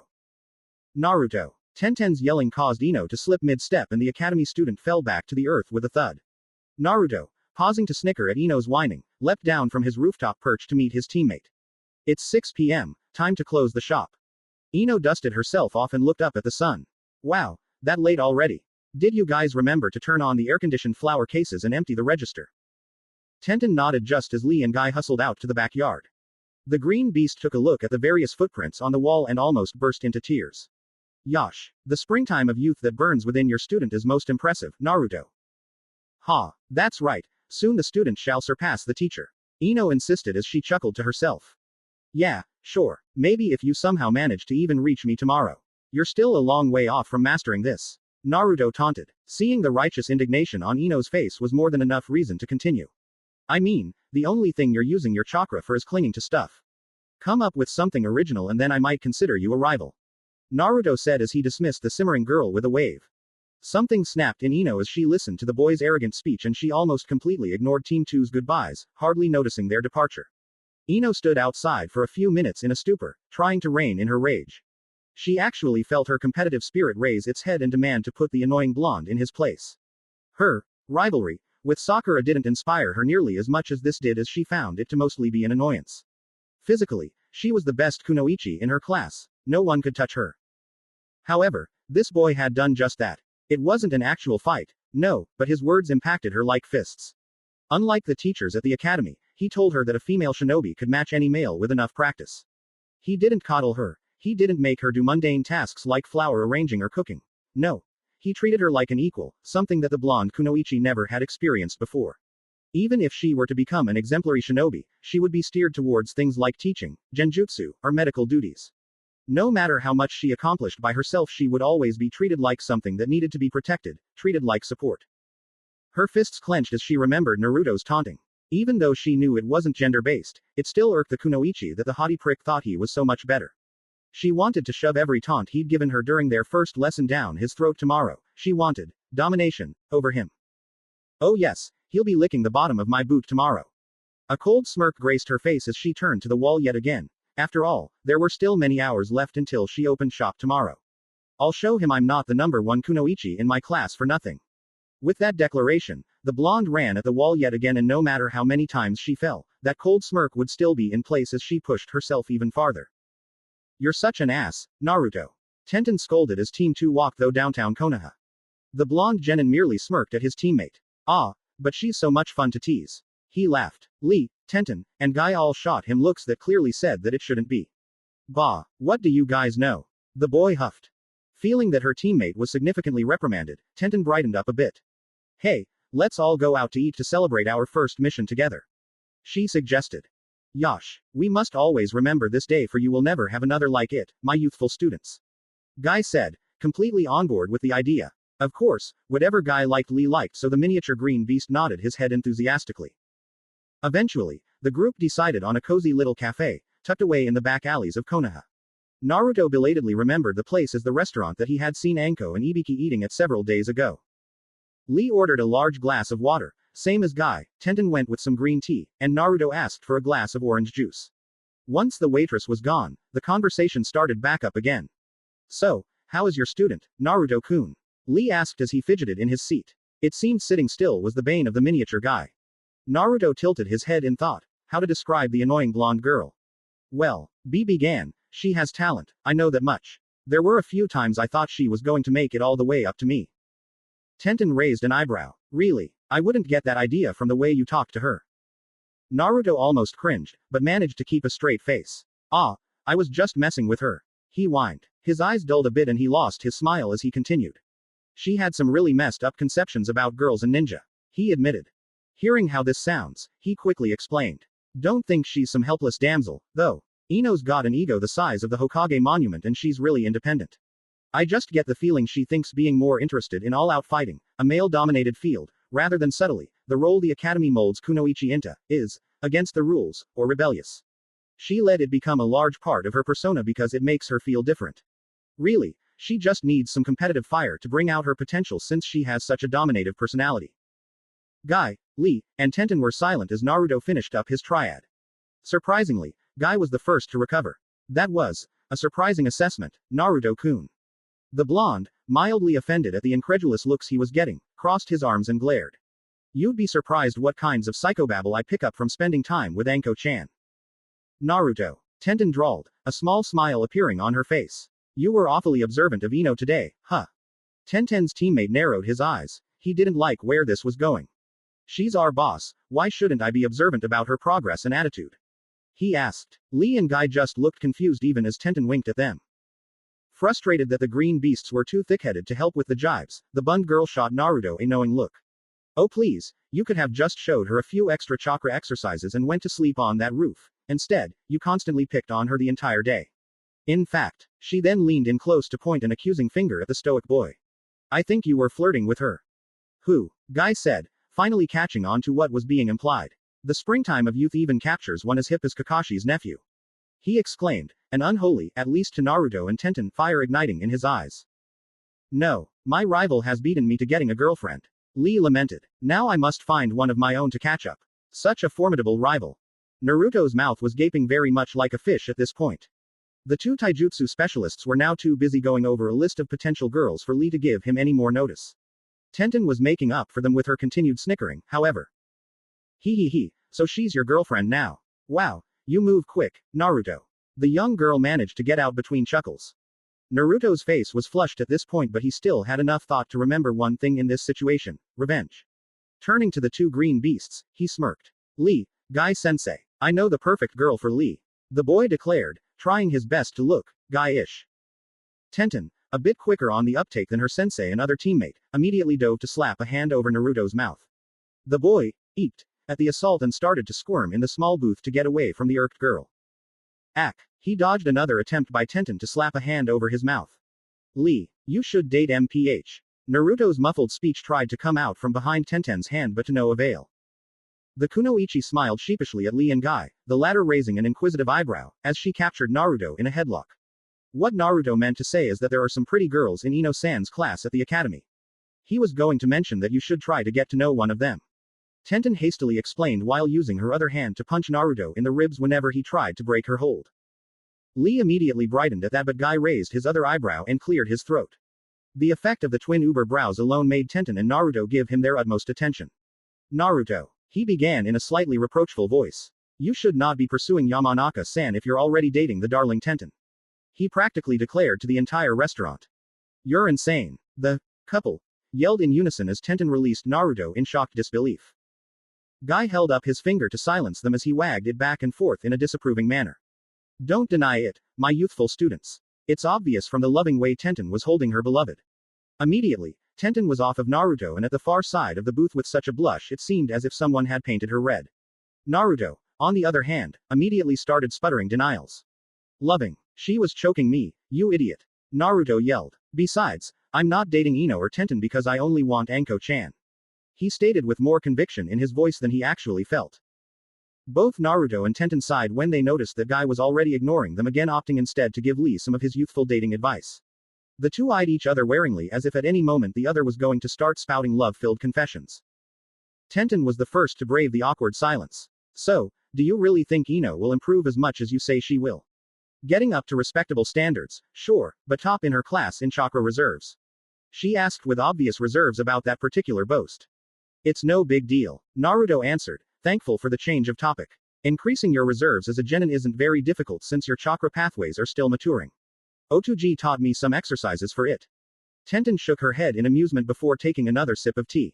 You know, sometimes I forget you're really a genius since your personality is so wishy-washy. One minute you're acting like an adult, the next you're having fun with kids your own age. The bund girl pointed out. Naruto gave her a small, sad smile before leaning back in the booth with his hands behind his head so his face would remain unseen by the rest of the table. I try to enjoy what fun I can while it's around. I had to grow up quickly, so I didn't get to spend a lot of time with kids my own age other than you guys.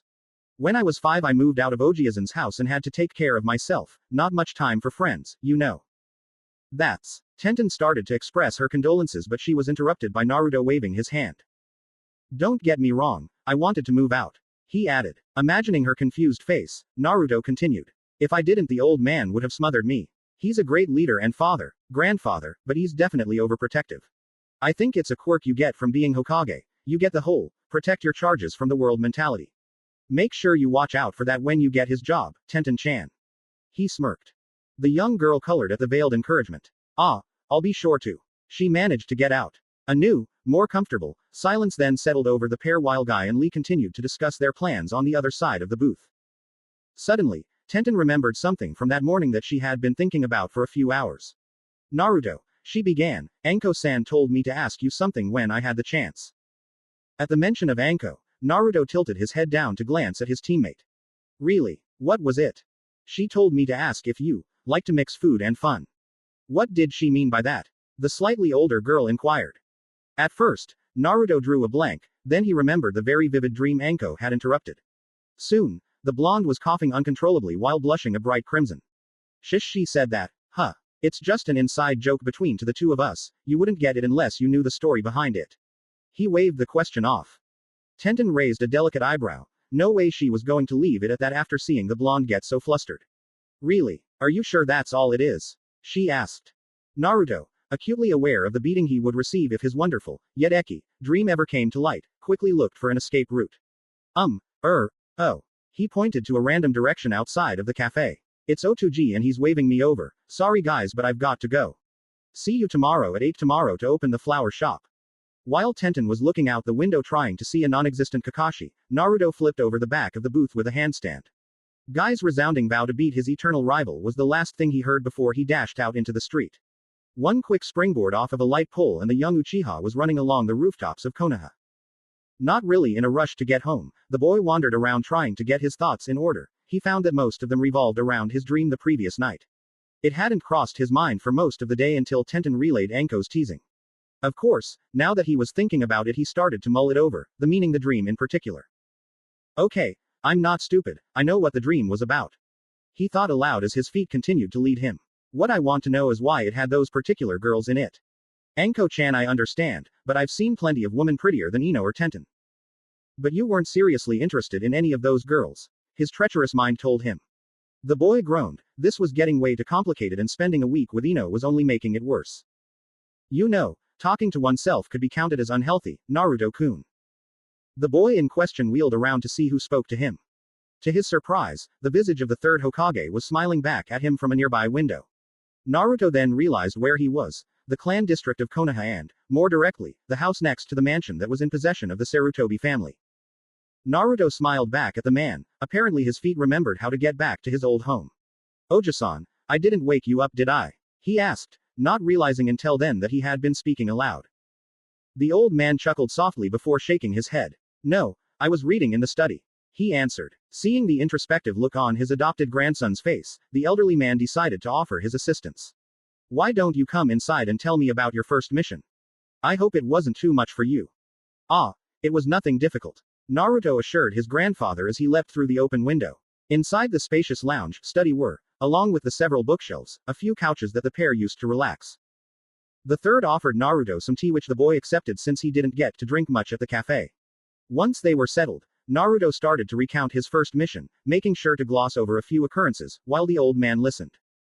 Once the tale was finished, the elder Sarutobi leaned back into the couch he was sitting on.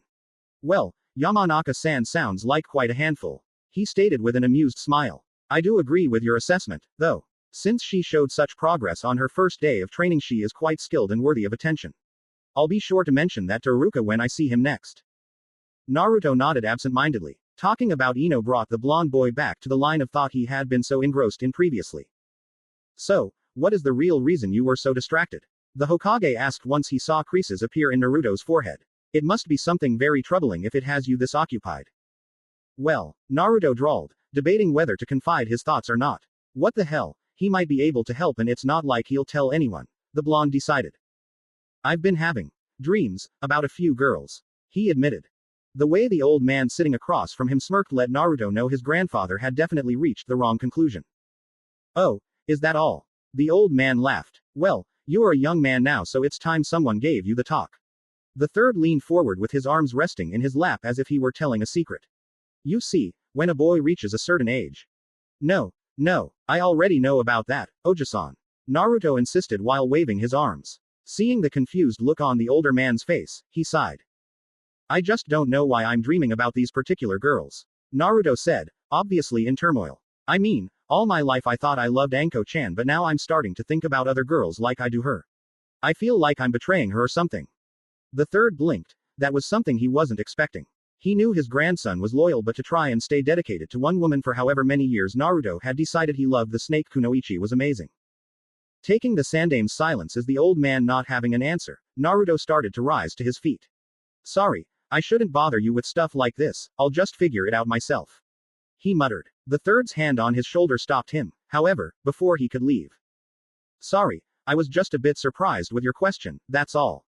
Come sit back down and we'll see if I can't help you with this. The Hokage urged. Once back in their respective positions, the third lit his pipe and took a deep breath. It was surprising that you would be so loyal to Anko, he observed. Naruto's face clouded as he frowned. All the good it's done me, she still doesn't even like me that way. She's even dating someone, he said, his voice wavering a bit. Oh, who's that? Some guy named Ibiki. I saw them at a tea shop together the other day, the boy said. The third raised a gray eyebrow. Morino Ibiki. He chuckled, much to Naruto's annoyance. Before the boy could start to fume at his lack of tact, the sandame forced himself to not be amused and correct himself. Those two have been meeting up once a week ever since Anko got promoted, since they both share a passion for tea ceremony. The shop they visit is quite the hub for tea buffs. Anko-chan likes tea ceremonies? Naruto asked, legitimately surprised. The old man hemmed and nodded. Yes, it's her favorite things to do. You didn't know? Naruto grimaced as he took the information in. No, she never mentioned it to me. He then proceeded to smile sadly to himself. Of course, why should she? I'm obviously not worth talking to in her opinion. No, I think that just shows how much she cares. The Hokage mused. At the boy's bewildered expression, he chuckled softly. The blonde may be a genius, but he could be quite naive at times.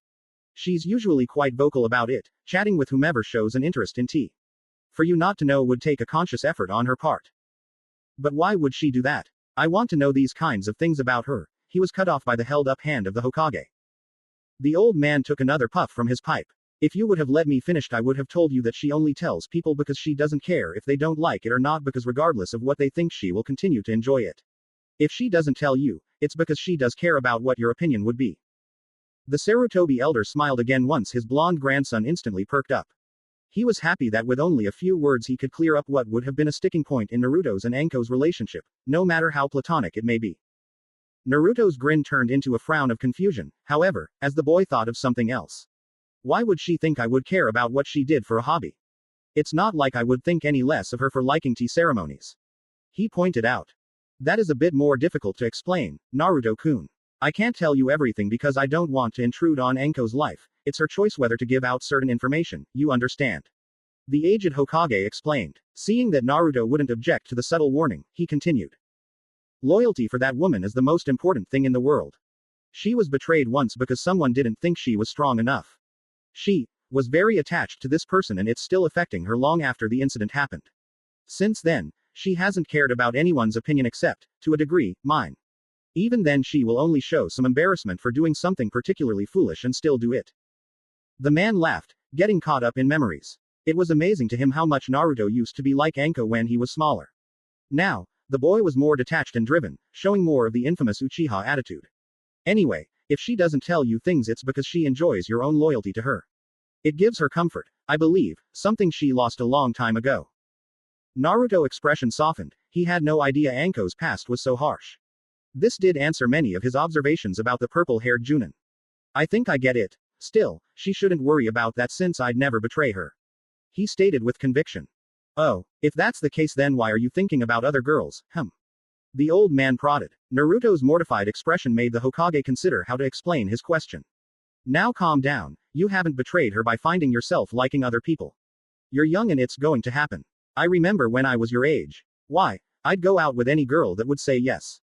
Even when I met my late wife I still dated before we were married. I'm sure Anko won't mind that you see other people since she won't get romantically involved with a 12-year-old. Are you sure? Naruto asked with a raised eyebrow. People tell me I'm mature for my age. The third couldn't help it, he laughed at the bewildered boy. You really don't know much about women. He teased. The slightly pouty look Naruto shot him only encouraged more laughter, however. Yeah, laugh it up, Oji-san. We can't all have the wisdom that comes with advanced age. Naruto shot back while crossing his arms in a huff. The Hokage snorted in the middle of a laugh and promptly brought his humor back under control. That was a low blow. The old man grumbled. Like I was saying, you really don't know how a woman's mind works. Even if managed to stay devoted to her until you're older, she still might not see you in the light you wish her to. She might not want to get involved with younger men or she could just not like you romantically. Naruto's mood darkened again. So, I don't even have a chance? He asked. I didn't say that. Anko isn't one to let things like tact or public image get in her way so I don't think the age difference would be that big of a problem when you get around, say, 17 or 18. He stated, causing Naruto to grin again. It was worrisome that the boy went through such mood swings. The Uchiha clan had an unstable streak that ran a mile wide and the Sandaime wondered if his grandson had been the unfortunate recipient of the genes. After all, his father was normal enough so it might skip a generation. Fugaku was sane in his own way if you discount the stoic attitude. His son, however, the old man mused. If Naruto did have some sort of complex it was that the boy preferred not to be alone. Even though he lived by himself, he always had either Anko or Kakashi stopping by, after all. So, Naruto began, bringing his grandfather out of his thoughts. What you're saying is that I have a chance but only after I'm old enough to make her take me seriously. The Sandaime nodded. That's about right. Going back to your original problem, being attracted to other people, it's only natural. You're young and you wish for the company of the fairer sex. It's not betraying someone if they aren't loyal to you in the first place. The man advised. Of course, that door swings both ways. If you look around you may find someone that interests you more than Anko. It's a stab in the dark and you have to decide if you wish to take that chance or not. Naruto stayed silent as his grandfather took another puff of his pipe. What? He looked up at the timeless Hokage. What should I do? That, my grandson, is something I can't possibly answer. The Hokage answered. I would suggest you don't take any of this too seriously, you're only 12 after all. For now, just enjoy your life and see where it takes you because it's not good to worry so much. The blonde seemingly thought about that for a moment before bobbing his head in agreement. You're right, Oji-san. I have been a bit moody, haven't I? A soft chuckle from his grandfather was the answer Naruto received. The blonde stole a look at the wall clock before rising off the couch he was sitting on. Ah, it's late and I have to meet my team early tomorrow. Oh, the Sandaime looked to the clock which read 1 a.m. We have been talking for a long time, haven't we? Since it's so late, why not just sleep over tonight? Your room is just the way you left it, you know, and I'm sure Konohamaru would enjoy seeing you at breakfast in the morning. He suggested. Naruto mulled it over. On one hand, he could go home to a most likely annoyed snake summon that would continuously rant or he could stay in a soft bed, get a good night's sleep, and not have to cook breakfast for a lazy Kakashi. Naruto smiled. Sure, it's good to get out of the house every once in a while, right? The Hokage nodded and Naruto turned in for the night, blissfully unaware of the hell he was going to catch when a certain reptile caught up to him. You know, when I said this might be fun I should have slapped myself. Naruto groaned as he dodged yet another assassination attempt from the younger grandson of the Sandaime. How the kid thought he could hurt anyone with a blunt, wooden, kunai was beyond the young Uchiha. Konohamaru gritted his teeth from his hiding place outside of the bathroom door. It was a boon for him that his rival had slept over, as it would give him multiple chances to deal with the blonde obstacle. "I'll beat you and be Hokage, Naruto Nisan," the boy declared. To Naruto's annoyance, another wooden kunai was at him, which he fended off with his toothbrush. "I don't want to be Hokage. How many times have I told you that?" This time a wooden shuriken was launched as the black-haired boy strafed the open door. Naruto caught it through the hole in the middle with his toothbrush, now using the hygiene implement as a makeshift weapon. Deciding that it would be best to end this now, Naruto plucked the wooden shuriken off the brush and sent a small amount of chakra into it. When Konohamaru darted past the door again, the blonde sent the weapon flying at the long scarf the Sarutobi heir liked to wear and pinned it to the nearby wall. With a startled yelp, the boy was snapped back by the scarf fell on his back. "I win this round, Konohamaru." Naruto walked over to the downed child and pulled the shuriken out of the wall to hand back to its owner. "Next time, don't announce that you're going to attack me, and make sure to remember that I really don't want to be Hokage, okay?" Konohamaru took the shuriken back and placed it away in the folds of his scarf cape. "You say that, but how do I know you're telling the truth? You could be lying so you can sneak into the position when I let my guard down." Naruto resisted the urge to belt the kid over the head. "Let me spell this out for you. The day I willingly want to be Hokage is the day I fight a giant tiger man that's out for revenge. In a word, it will never happen."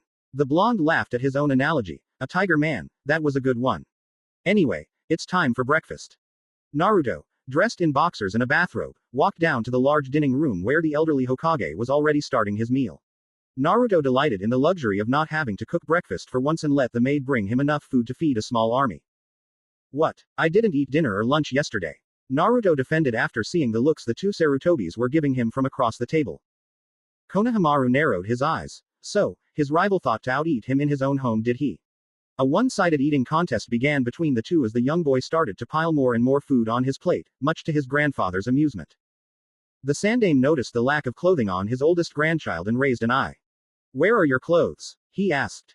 "They're sweaty and stuff. I'll just pick up some stuff at home before my team meets," Naruto said as he waved off the concern. "Oh, you think you'll have time to make a trip across town? Yamanaka-san must open her store late in the day," the old man mused, making Naruto raise an eyebrow.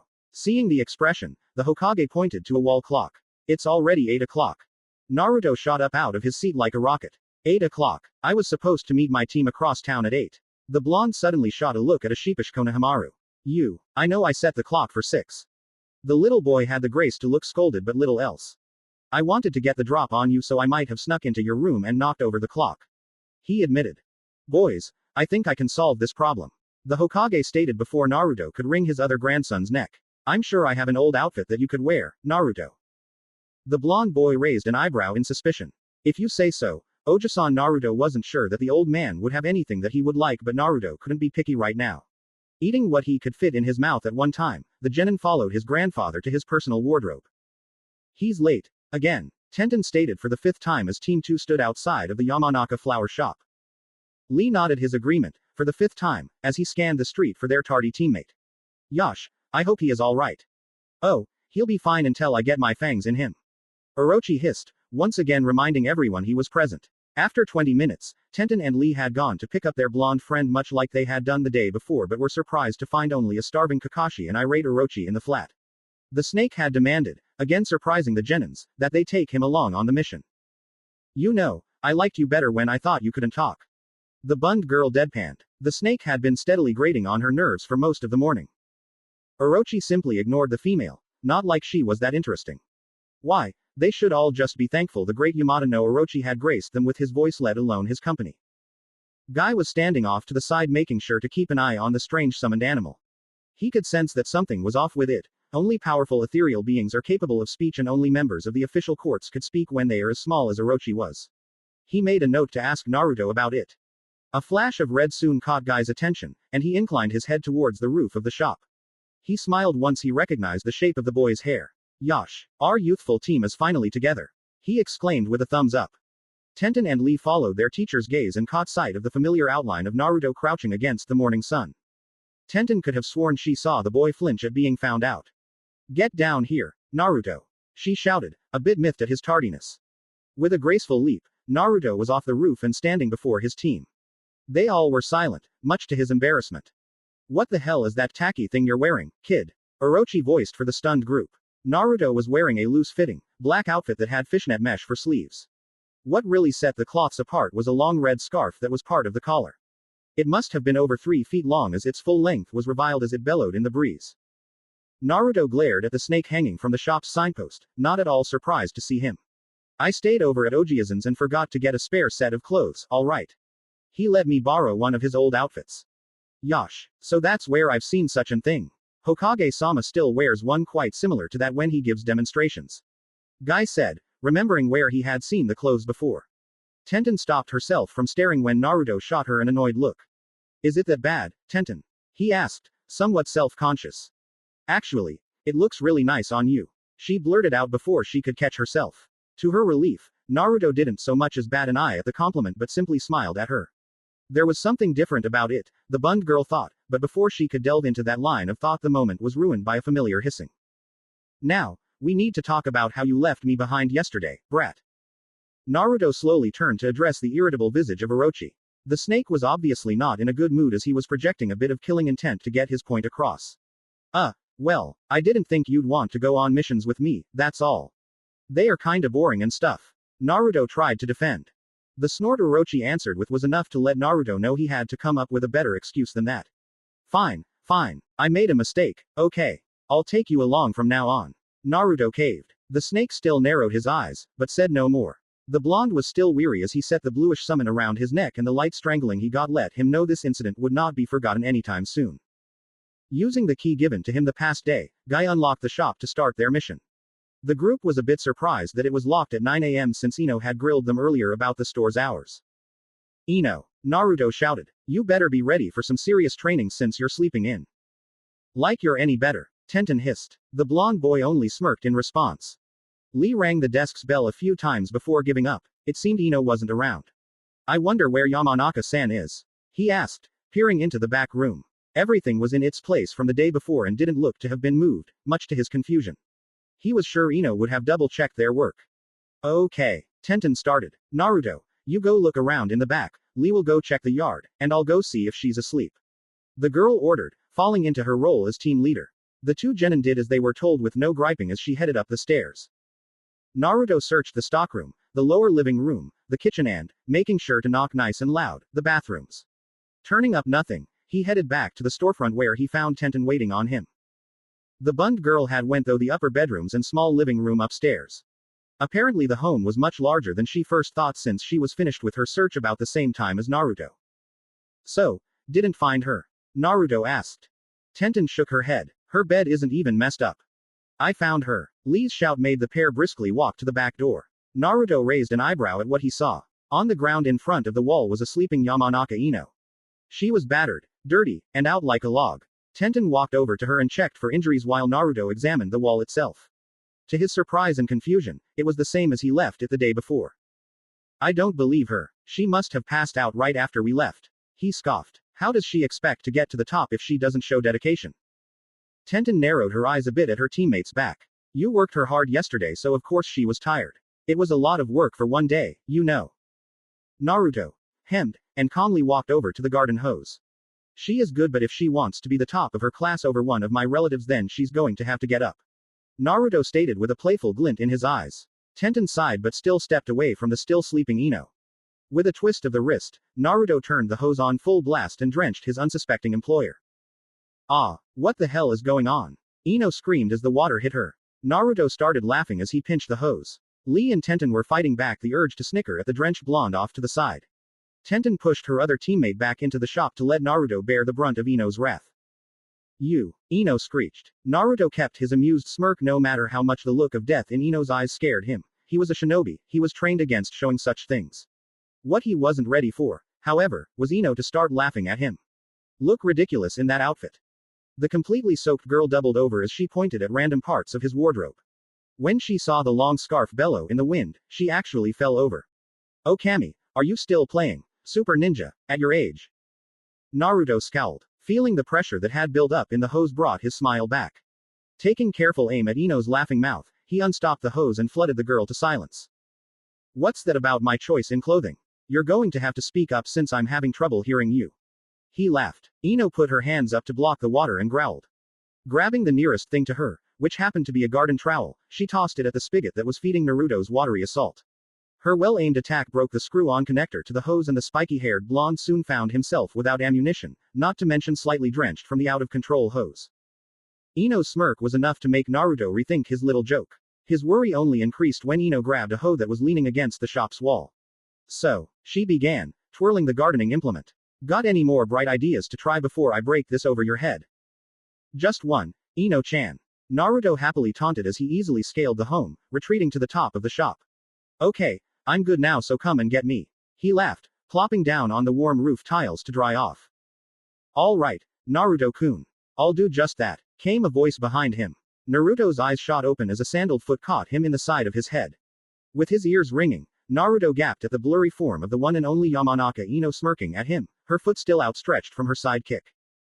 You. Naruto didn't get the chance to finish as Ino went on the offensive. The blonde almost kunoichi launched herself at the genin with a satisfied snarl. Now more aware, Naruto dodged the hoe thrust and batted it away with his right bracer. Ino wasn't deterred and followed up with a spinning backhand, using the block's momentum to her advantage. Naruto blocked this with his left bracer and ducked low to sweep his opponent's feet from under her. With agility that left Naruto impressed, Ino used the shaft of her improvised weapon to lift her entire body off the ground to avoid the sweep. The blonde girl then brought her heel down onto Naruto's shoulder with enough force to make him grunt. The genin quickly captured the outstretched appendage and used his superior physical strength to swing Ino by her leg. Not expecting the unorthodox move, Ino was left defenseless as she was tossed like a sack of potatoes at the second-story window of her home. Naruto panicked. He hadn't meant to throw her quite so hard. The boy was about to make a mad dash in an effort to catch Ino before she fell, but was shocked to see the girl brace herself with her hands and legs, spanning the space over the open window. She looked very much like a blonde spider. You mastered chakra wall walking. Ha, and here I thought you were just being lazy all night. Naruto chuckled. He flipped the abandoned garden hoe up to his hands with the flick of his foot and tested the weight. Pretty good improvisation with this, by the way. You were really ringing my bell there at first. Ino raised an eyebrow as she let herself down. Naruto was far too chipper for someone who just got attacked. You're not mad that you got hit by a girl? She asked, incredulously. Naruto blinked. He caught the disbelief in her voice and shook his head. Nope. You did really well, so why would I be mad? It was a far fight. He declared. Anyway, you passed the first step in the Uzumaki Hataki Chakra crash course. Congrats, Ino-chan. The chan wasn't used as a taunt and was genuine enough, along with the praise, to make Ino blush a bit. Thanks, Ino said. She fidgeted under the appraising eye of Naruto. There was something about it that was different from the previous day. Before he looked at her with something akin to annoyance or amusement, now it was casualness and a bit of approval. It was enough to send a shiver up the blonde's spine. Ah, what's step 2? She asked, hoping to stop his gazing. The boy snapped to attention. Right, he said quickly. All we have to do now is up your chakra reserves. To do that, we'll be sparing for the rest of the week while using chakra to stick to buildings and stuff. It's actually kinda fun once you get used to it, although, you seem to be gung-ho about the sparring part already. He rubbed his head as he said the last part. Ino blushed more as she eyed the dark bruise developing on the side of Naruto's head. About that, I'm sorry. I just got a bit carried away with getting you back for the taunts yesterday. She admitted. The blonde genin waved it off. No problem, I probably deserved it. Don't be sorry that you caught me off guard, not many people can do that. He seriously added. Anyway, before we start, I'll teach you a little exercise you can do all the time to increase your chakra reserves. I want you to use it while we train. Ino walked over to her temporary teacher and watched as he gathered chakra. At first, it didn't look like he was doing anything, but gradually his hair, which had gotten wet from the hose exploding on him, regained its usual spikiness. You dried it? Ino asked. Naruto shook his head. Nope, just channeled a bit of chakra into it to mold its shape. If you do that all the time, your reserves will expand, not by much though. Try it. Ino nodded, putting her hands into a chakra-focusing pose. Her hair was considerably longer than Naruto's and she wasn't as experienced in gathering chakra, so it was very slow going. Eventually, though, her hair started to glow a bit brighter as a show of chakra being molded over it. Pretty good, but you're doing it the hard way. With a quick tug, Ino's hair tie was gone and her blonde locks swept down her back. The overall effect increased Ino's look by several fold and it forced Naruto to keep his mind on the training. Jay, just channel the chakra through your hair and not over it. It's an extension of your body, after all. He almost slapped himself for tripping over his words like that. Try and get it back to its original style using just chakra. Focusing again, Ino tried to feed chakra into her golden mane. Amazingly, to her at least, several strands started to twitch and writhe. She could get them to group together, but not mimic the way a hair tie kept her hair up in a ponytail. Good enough for now, Naruto decided. The boy leapt back away from Ino and rolled his neck, his red scarf catching the wind once again. In that light, he looked very much the shinobi that he was. Falling into a basic taijutsu stance, Naruto smirked. Well, we have 5 hours to practice, so let's get to it. Ino mirrored the smile Naruto was giving her but noticed his eyes quickly dart away. Thinking that he wasn't taking her seriously, she crossed her arms and glared. What is it? She asked. When Naruto only blushed in response, she stomped her foot. Look at me, Ino demanded. Naruto shrugged. Who was he to argue? Sure thing, Ino-chan. His eyes swept over her and he snickered to himself. This, of course, served only to make Ino more annoyed. What is wrong with you? Did I kick what few brain cells you had out of your head earlier? The genin shook his head, a faint blush still on his face. Nope, I was just admiring the view. Those clothes you have on really do look better when they're wet. He pointed out. Ino, with a growing sense of dread, shifted her gaze down to the state of her shirt. The drenched piece of clothing was clinging to her skin, leaving very little to the imagination. By the time she looked up, Naruto was already dashing to the next house, not even bothering to hold in his laughter. Get back here, you hentai! She screamed as she dashed off after him. So, Danzo is actually moving. I never took that one for such underhanded tactics. Sai said nothing to defend his commander. After all, what could he say to the truth? Danzo-sama wishes to act in conjunction with you. He asks for you to relay your terms through myself. The figure whom the Roots member was addressing cackled. As that's so, how do I know this isn't a very foolish attempt to try and trap me? I was ordered to stay here and only send a messenger bird back if that was the case. You may consider me your loyal servant until the appointed time, Sai said as he bowed lower. The other figure seemed to mull this over before reading over the letter in his hand yet again. Tell Danzo I will relay my terms through my own servants when I decide on them. As for you, I have no interest in trash from Konoha. The man said, dismissing the Anbu member with the wave of his hand. Sai bowed as he backed away from the stone throne. I will tell Danzo-sama this, Orochimaru Dono. The snake Sanin's eyes flickered with malevolence. I'm sure Danzo will be quite pleased with our understanding. After all, isn't everyone's dream to become Hokage? Kukukukuku. That insane cackle was the last thing Sai heard as he was escorted out of the presence of the most famous traitor from the Hidden Leaf. Wow, almost 9,000 words. Anyway, many of you have been asking about the pairings and I'm sure this chapter will only add fuel to the fire. Of course, I won't tell you anything since I'm a bastard, although, if I were you, I wouldn't assume everything is set in stone for Naruto's love life, he. Anyway, hope you enjoyed the chapter. See you next update. Also, next chapter will be all Ino, so if you don't like her, well, sucks to be you, huh? Yane. As to Ino's progress, a lot of you are going to call foul on how good she is for an academy student. Let's think for a moment, shall we? Ino was the number 1 kunoichi in her class and she mastered a very complicated mind switch jutsu before she was even a genin. That requires amazing chakra control, so I don't think it's any stretch of the imagination that she could learn to tree climb in one full day. I really hate that blonde bastard. Ino grumbled as she limped to the academy. It always seemed to be worse going back on Mondays to the young Yamanaka. The war she and Naruto had been through the day before wasn't helping her mindset any either. Indeed, the first day of actual combat practice had been exceptionally rough. Jumping from rooftop to rooftop while trying to split your chakra into your feet and hair was one of the hardest things Ino ever had to do. Naruto continuously using his Kusari Fundo to tag her whenever she paused to concentrate didn't help her concentration much. Ino sighed as she rubbed one of the bruises on her arm. At least he took me seriously at the end. She laughed, remembering catching Naruto off guard with the Shintention no Jutsu. Hey, I bet those girls in the bathhouse worked him over once I released the jutsu. Getting into the classroom with a bit of time to spare, Ino took her usual seat near Shikamaru, ignoring Sakura and Sasuke for once. Her body was in no mood for latching onto her crutch nor getting into a hissy fight with Sakura. The Nara genius raised a lazy eye at his friend's state. She was ragged and from what he could see of her legs and arms there were numerous bruises covering her. Shikamaru knew that she was alone for the week, so he decided to forego his usual nonchalant attitude and ask about it. Hey, Ino, you look like you've been up to something, he stated. Shikamaru talking drew Choji's attention and he turned in his seat to look at the blonde. Ino groaned. She didn't want anyone to know about her training yet. I fell, she said simply, knowing full well that Shikamaru wasn't going to buy it. The pineapple-haired boy snorted. Yeah, sure, so what really happened? None of your business, that's what, Ino said as she crossed her arms. The tone she used made it clear she was done with the topic. Shikamaru shrugged and leaned back in his chair with a troublesome, while waiting for Iruka to start class. Unfortunately, Choji wasn't as smart as Shikamaru. You know, some of those bruises on your arms look like fist marks. He said while he pointed at one of the more visible blue spots on Ino's arm. This caught Sakura's attention. She was trying to start a conversation with Sasuke a few rows down, and she walked over to her rival once it was clear the Uchiha wasn't in a talkative mood. Ino Buddha, she greeted. Forehead girl, Ino hissed. Just what she needed, Sakura poking her nose into her business. So, you get into a fight with a wild pig or something? The pink-haired girl asked as he poked one of Ino's arms. The blonde swatted Sakura's hand away and rubbed her sore flesh. She would have to say something to get them off her back.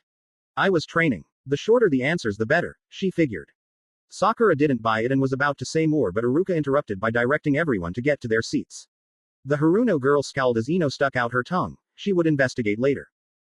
The day progressed from turning in weekend homework, which Naruto had helped with, to the main lecture.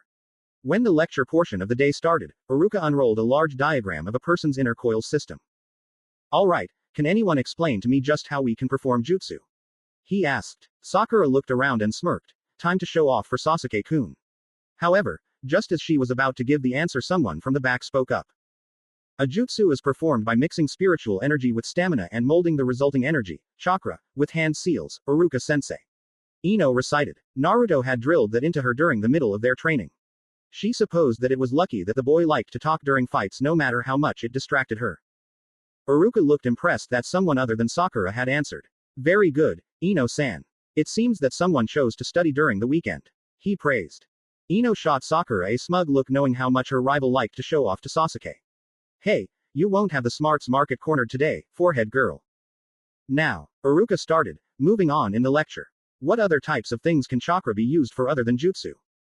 Sakura gritted her teeth. Ino Buddha somehow got lucky on the last question. The pink-haired girl racked her brain to think of something to say but to her, and everyone else's astonishment, Ino stayed standing and answered. Chakra can be used to bind and manipulate other things. For example, by sending chakra to your feet you can stick to surfaces and walk up walls, trees, or anything else you could think of. The ponytailed girl stated, raising her finger up to mock Sakura's favorite lecturing pose. Iruka blinked. That was something only very astute genins would know. The fact that Ino had beaten Sakura to an answer twice in one day was even more of a surprise. Too bad Ino wasn't done yet. Chakra can also be used regarding weapons. The youngest Yamanaka continued. By wrapping your chakra around something you can manipulate it, be it a sword, kunai, or even a length of chain. Ino almost flinched as she remembered just how effective a chain could be when used in a jutsu. Naruto had tied her up with his kusari fundo and hung her upside down over the edge of her own shop's roof for a good 5 minutes. By this time Sakura was fuming. Darn you, Ino, I didn't even know that. Now Sasuke-kun is going to think I'm an idiot, she mentally lamented. Sneaking a glance over to the Uchiha, she was mortified that he was, indeed, looking slightly impressed at Ino's answer. That's very good, Ino. Iruka stated. You actually covered more than what I would have in the lesson since that was genin level knowledge. Ino blushed when most of the kids in the class stared at her. She quickly retook her seat but still managed to return the glare Sakura was giving her. Seeing Sasuke look at her without frowning was just an added bonus. The day dragged on for the most part with more lecture and conceptual arithmetic. The last thing to be done before class let out were the standard exercises. Iruka led his students out to the wide exercise area for morning drills. His assistant teacher, Mizuki, followed with clipboard in hand. Okay, class. We'll start with some warm-ups then move to target practice. Give me 20 push-ups then start running laps. Once you do 15 of them you can rest. He ordered. Most of the kids groaned before reluctantly dropping to the ground. Sakura took her usual place on one side of Ino with Shikamaru at the other. Not only did this let the rivals keep up their banter throughout the exercise, it gave an excellent vantage point to watch Sasuke. Ino was surprised that the push-ups were easier for her even with her body in its current state. Shikamaru noticed that Ino had finished at least twice the number either he or Sakura had done. What even more strange was that she was hardly winded. Ino, what's up? He asked once his blonde friend hit 15 push-ups to his 8. The blonde was even more shocked than her two friends, a rival in Sakura's case. The training must really be paying off. How are you doing that, Ino? Sakura was pretty much floored by this point. How had her rival improved so much in just one weekend? You're normally complaining by now. Ino only smirked as she finished up her 20th push-up. When Iruka nodded his approval, she started on her laps much to everyone's shock. Mizuki noticed that the blonde was kicking up a large amount of dust and moved over by Iruka to voice his opinion. That girl is using chakra to augment her muscles. He pointed out. I know, it's really strange for her. Using chakra to enhance one's physical abilities is an advanced skill that she's never shown before. Uruka thought out loud. He took the time to nod to Kiba, Sasuke, and Neji, who had just finished up their push-ups. See, those three are the ones that usually do things like that, but they don't use it much. Ino's almost flaunting it, so she must have just learned it. He deduced. Mizuki nodded his agreement and went back to monitoring the rest of the class. Ino was having the time of her young life. Flying around the course at the speed she normally ran was not bothering her in the least. In fact, her muscles actually stopped hurting now that she was being more active. The blonde was on her second lap when Sasuke, Kiba, and Neji joined her. Sasuke-kun, she squealed as she fell in step with the Uchiha. You rushed through those push-ups just to run with me, right? Where did you learn to use your chakra so effectively? He asked, ignoring her question. The girl blinked. Is he impressed? She asked herself, not really believing it. A quick look back at the other two boys showed that they both regarded her with a bit of surprise but more suspiciousness with Kiba. Ino quickly snapped back to the present once she saw the Uchiha frown in response to her lack of answering. I've been getting training. She blurted out. He considered this for a moment before stating, that's pretty good for a kunoichi. PSH, I think it's a fluke. Kiba voiced as more people joined in the laps. The leading group of boys was on their fourth while Ino was doing her fifth. No way someone like you would train. Ino's eyes took a hard edge as she looked over her shoulder at the loudmouth.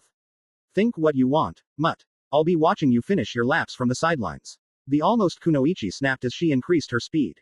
As one last insult, she used her chakra to swat the boy with her long, blonde ponytail. Sasuke smirked at the snarling Inuzuka as he started spewing curses. Neji stared at the back of Ino as he activated his Byakugan. What he saw made him narrow his eyes. She's using chakra to control her hair. What was that, Hyuga? Sasuke asked, sounding very bored. Neji fought down the urge to close a few of the haughty Uchiha's tenketsu. The small amount of killing intent coming off of him was enough to make the rest of the class, who had joined the main group, back off a bit. Kiba, however, seemed to not care. What do you mean she's controlling her hair? Just what I said. She's channeling chakra through her hair. That was how she hit you a second ago, idiot. He deadpanned.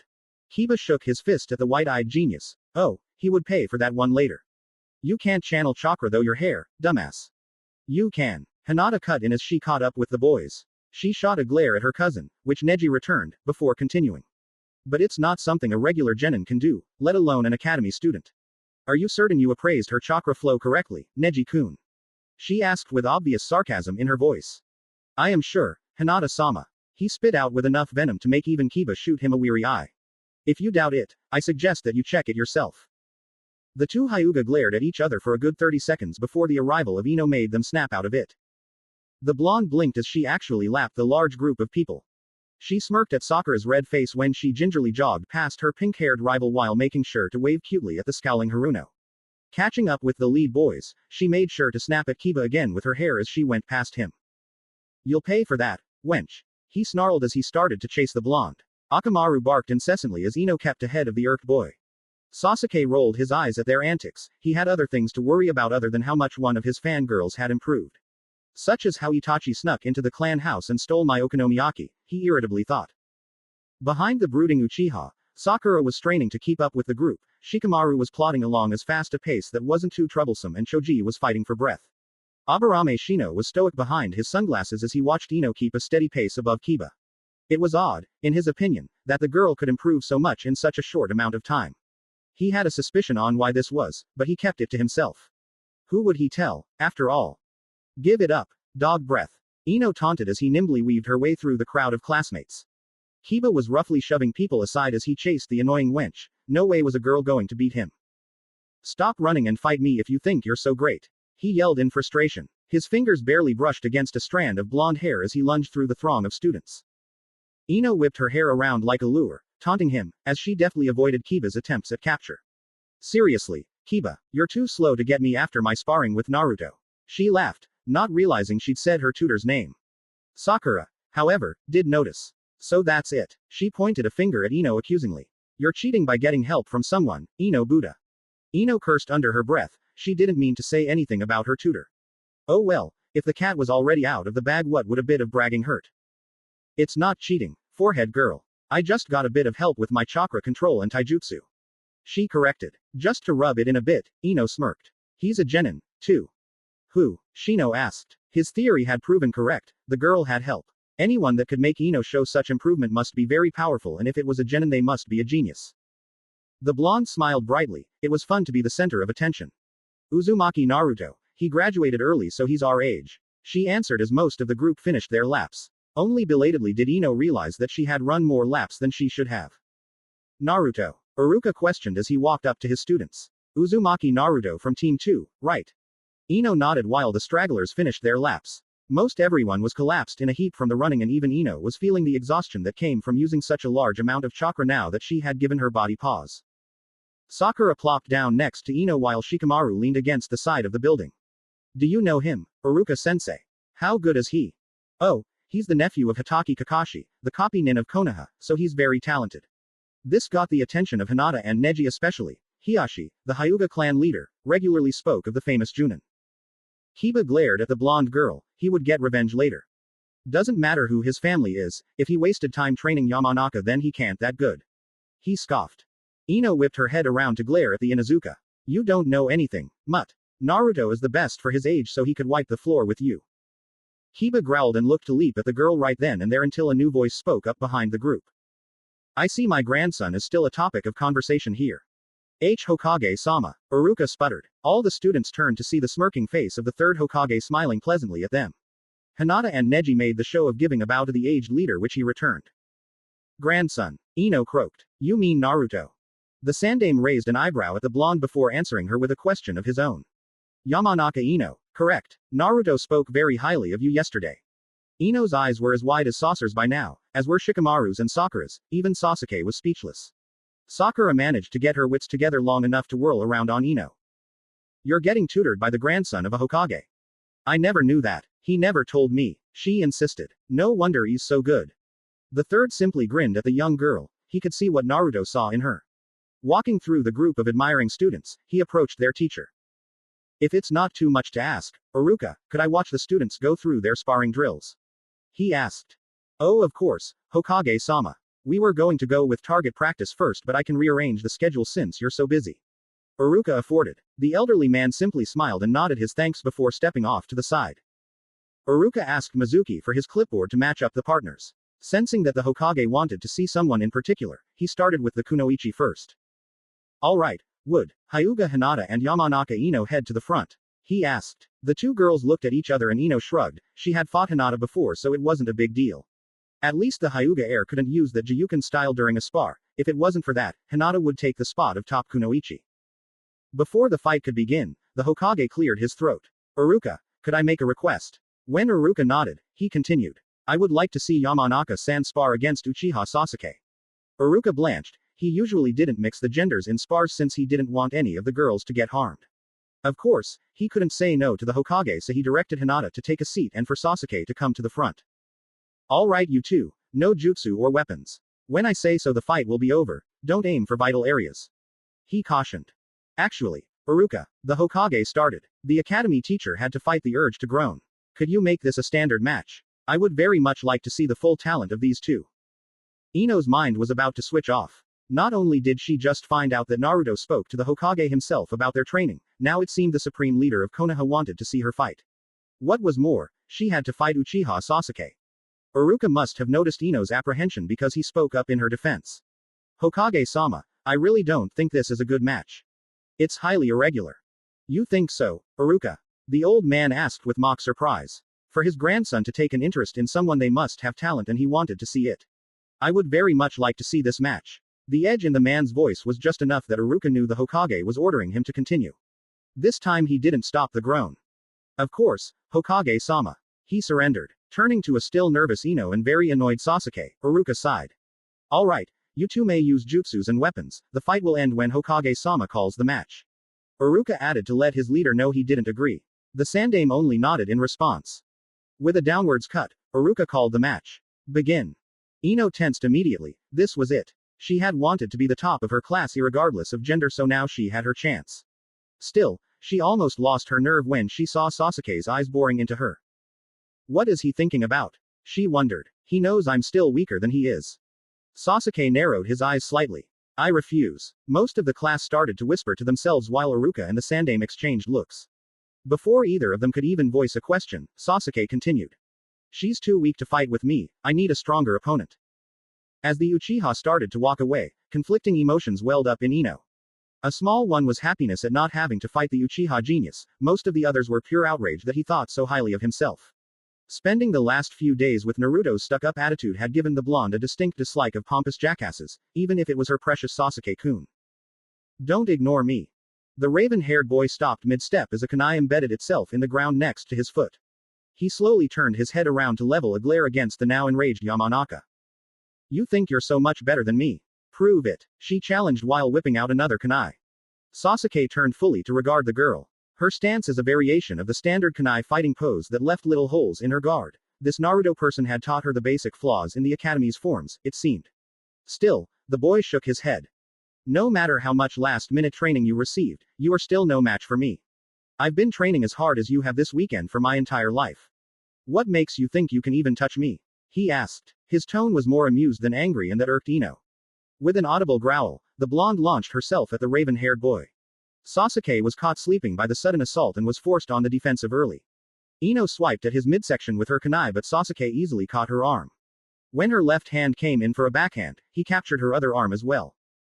Ino struggled against his grip while Sasuke merely held her in place. See, he taunted. You are not on my level. Sasuke was cut off by Ino's forehead impacting against his. The sickening crack of two skulls resounded throughout the training area. Sasuke, dazed from the hit, released Ino's arms and stumbled back only to be knocked off his feet by Ino's leg sweep. While the Uchiha struggled to his feet, Ino put some space between herself and her opponent. She was also harmed by the desperation move and thought it prudent not to give the boy a chance to capitalize if he recovered quickly. How was that, Sasuke-kun? Ino playfully taunted. To her concern, Sasuke's face was twisted into a scowl as he rose to his feet. He said no words to her and instead let the shuriken he had pulled out on his way up do the talking. The blonde girl quickly sidestepped the implements and started to move in a circle around Sasuke. Finally playing serious, Sasuke-kun? She asked, a tiny bit afraid of what that meant. Again, Sasuke said nothing and only ran in for an attack. His fists were almost blurs as he and Ino danced around the training area. To the spectators, it looked to be an even match, but to the trained eye of Iruka, Mizuki, and the Hokage it was obvious who was whining. Sasuke is quite the student, Iruka. The Sandame admitted. He's faster than Ino and more physically powerful. That's why I don't match the girls against the boys, Hokage-sama. Iruka said sadly as he watched Sasuke get in a particularly vicious right hook. Ino was thrown against the side of the academy building as Sasuke effectively cut off her line of retreat. You have to end this, Hokage-sama. Iruka whispered in alarm. The old man, however, continued watching with a small smirk. Ino rubbed her jaw where she had been hit and scowled. Sasuke was definitely playing for keeps and it showed. His skill was immaculate. Of course, there were still skills of her own that no one was privy to, yet. Game's up, Ino. Sasuke stalked closer the Yamanaka, looking to end the fight with one last attack. All too late did he notice the small smile Ino's face betrayed. With a backwards flip, Ino dodged the palm thrust by leaping onto the academy wall. So surprised was Sasuke that he couldn't block her roundhouse kick fast enough and Ino's sandaled foot impacted squarely with his face.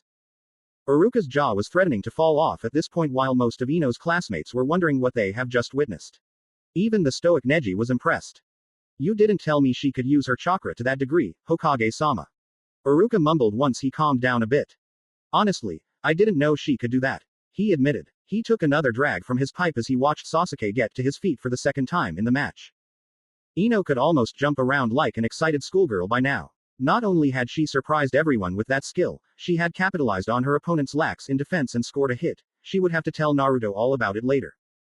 Sasuke, however, was livid. How the hell did she do that? I can't even do that. He screamed in his head. No. No, I won't let her embarrass me like this. I'll show everyone I'm strong enough to kill my brother. With that mental declaration, Sasuke started a series of hand seals. The genius gathered just enough chakra to prove his point before finishing the last seal. Kaden. Gukaku no Jutsu. Ino was staring at the ball of fire like she was already burnt to a crisp. Even though it wasn't full-powered, the blast would still harm enough that injuries would result. Just as Iruka was about to intervene, he was caught on the arm by the Hokage. Kaden. Hausenka. A second, more compact, ball of fire intercepted Sasuke's attack and caused both flaming orbs of destruction to veer off course and impact off to the side. Due to the destruction, most everyone shielded their eyes from the dust and rocks that were kicked up from the explosion. Sasuke, however, looked towards where the second attack came from. Who are you? A boy that looked no older than the rest of the class casually walked down the same wall Ino was still stuck to. The blonde boy strolled over to Ino and lightly tapped her on the shoulder, completely ignoring Sasuke and the amazed looks he was getting. Ino-chan, you're supposed to dodge things like that. He laughed. Ino blinked as his eyes gained focus. Naruto. The blonde genin smirked down at her and gingerly hopped down off the wall. By now most of the students had dusted themselves off and were regarding the blonde with suspicion by most, admiration from a few. After all, he had knocked Sasuke's attack away like it was nothing. Naruto turned to the Hokage and waved. Ojiazan, Iruka-sensei. He called out happily. Ah, I was wondering when you'd step in, Naruto. The Sandame let Iruka's arm go and the teacher immediately ran over to Ino. Are you alright, Ino? He asked, looking the girl over for injuries.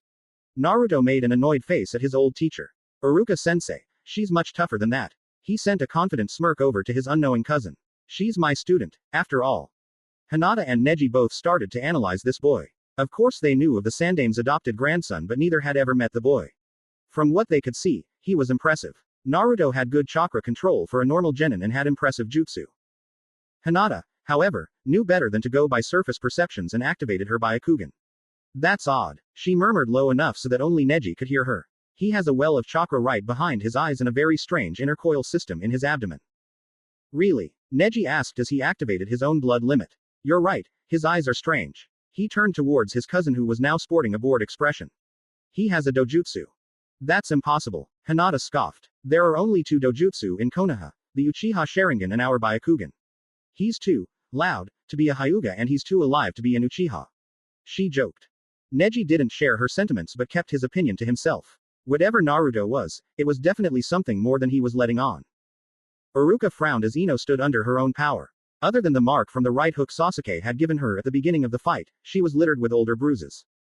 Naruto, did you give Ino all those marks? He asked, feeling protective of his student. Wah, oh, those are just from training. Naruto waved off. He was too busy whining a glaring match with Sasuke to care very much about what his old teacher was talking about. Ino, however, did manage to get his attention with a swift punch to Naruto's shoulder. Idiot, what gave you the right to interfere with my match? Why are you even here? The blonde rubbed his aching joint. Ino's scowling face took precedent over pissing off his family for the moment, he decided. You were about to get char-broiled to perfection. Really, if you're just going to freeze like that whenever someone uses a flashy jutsu against you then you'll never make it past your first mission.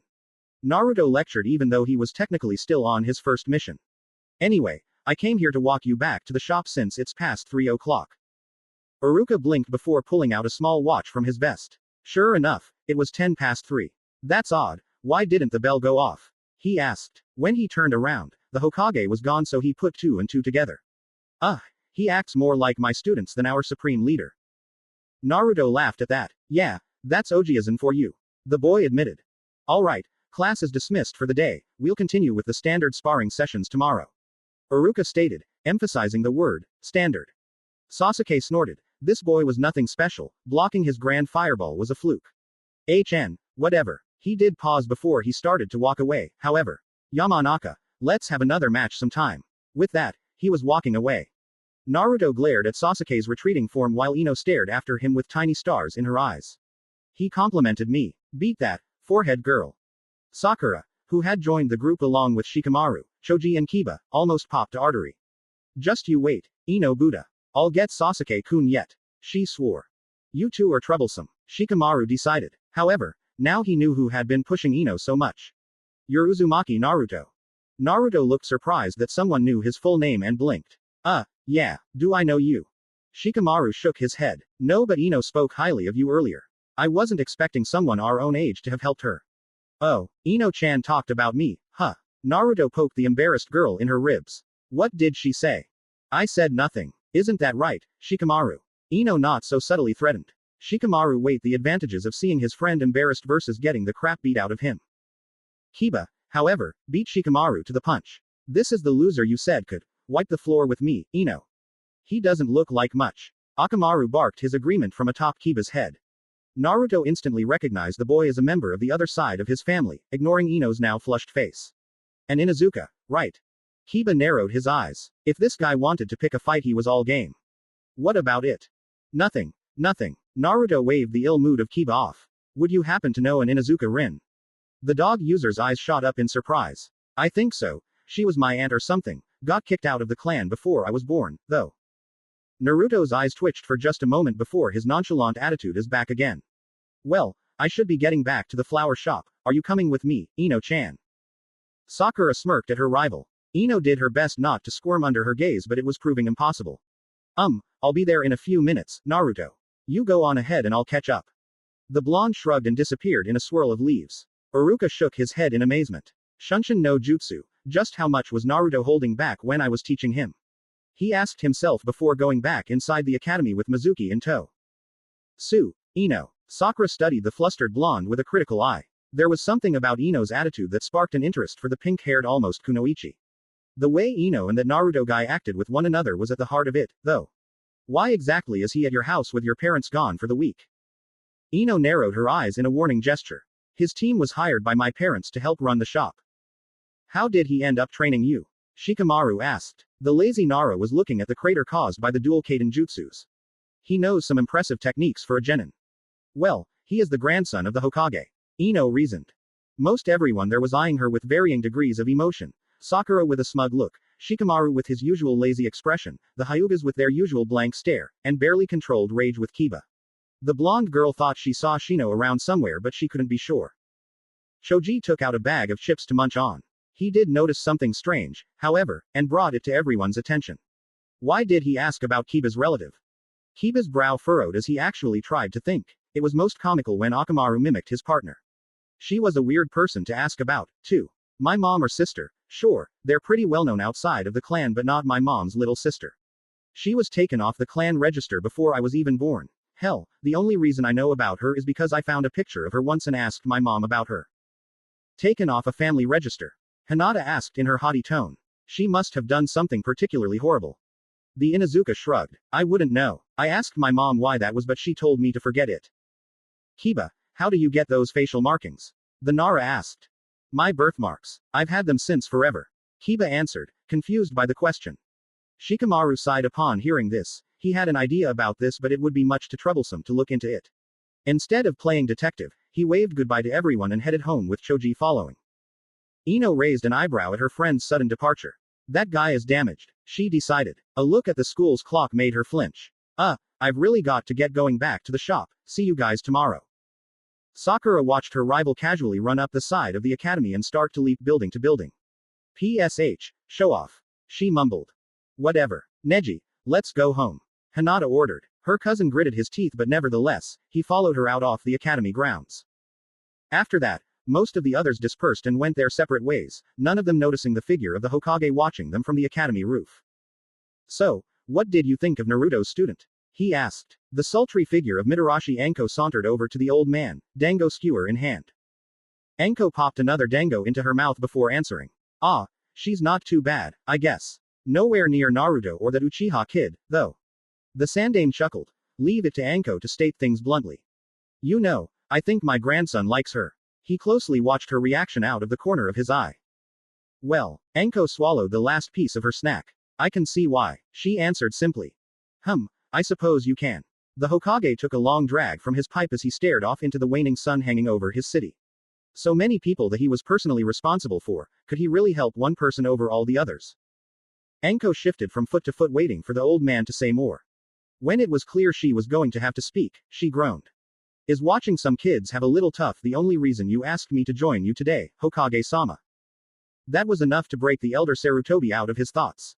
Oh, that's right, I have a small request. He drawled. Naruto came to me the other night about trying to find a good hobby and he expressed interest in tea ceremony. He lied, effortlessly. Of course, I remembered your interest in the subject, so I thought to ask you to get him started since you know each other so well. Would you mind helping him learn all of the rituals and such? Naruto asked about it. Anko parroted, not really believing it. He never said anything to me about it. I guess I could. She agreed. Is that it? Yes, that's all. Thank you, Anko, for staying by Naruto after all this time. I'm afraid my duties keep me from seeing him as much as I would like. Anko waved the old man off. Don't worry about it. I'll always look out for the little brat. Once the special Junin had disappeared in a puff of smoke, the Hokage smiled to himself. It's true that you should look around, Naruto, but that doesn't mean give up entirely. He laughed to himself before disappearing in a swirl of leaves himself. Stupid guy sensei with his insane training. Naruto grumbled as his body protested the short walk up the flight of stairs that led to his apartment. Team 2's eccentric leader decided that his youthful charges were getting far too lax with their individual training. As such, the rest of the day was nothing but basic taijutsu drills, which Naruto still had problems with, and weight training. In fact, all three genins now sported different weights somewhere on their bodies. Naruto frowned at the special gloves and shoes Guy had given Tenten and himself. In all, it was about 50 pounds of lead. Tenten had nearly blown a fuse when Guy had ordered her to slip on the weighted gloves because of her reliance on ranged attacks. She quickly lost her complaints, however, when she saw Lee struggle just to stand. Her green-suited comrade had packed on over 300 pounds of grit and determination, as Guy called it. Tenten called it suicide. That guy is insane. Wasn't it enough torture that he made us sit the Chunin exams out? Naruto grumbled as he unlocked his apartment. Once inside, he quickly made his way to the kitchen to get something to drink. He would have taken off his weights had Guy not ordered him to keep them on at all times. Orochi raised his head from behind Naruto's hitai and tasted the air with his tongue. Something was off. We aren't alone, the serpent hissed in Naruto's ear.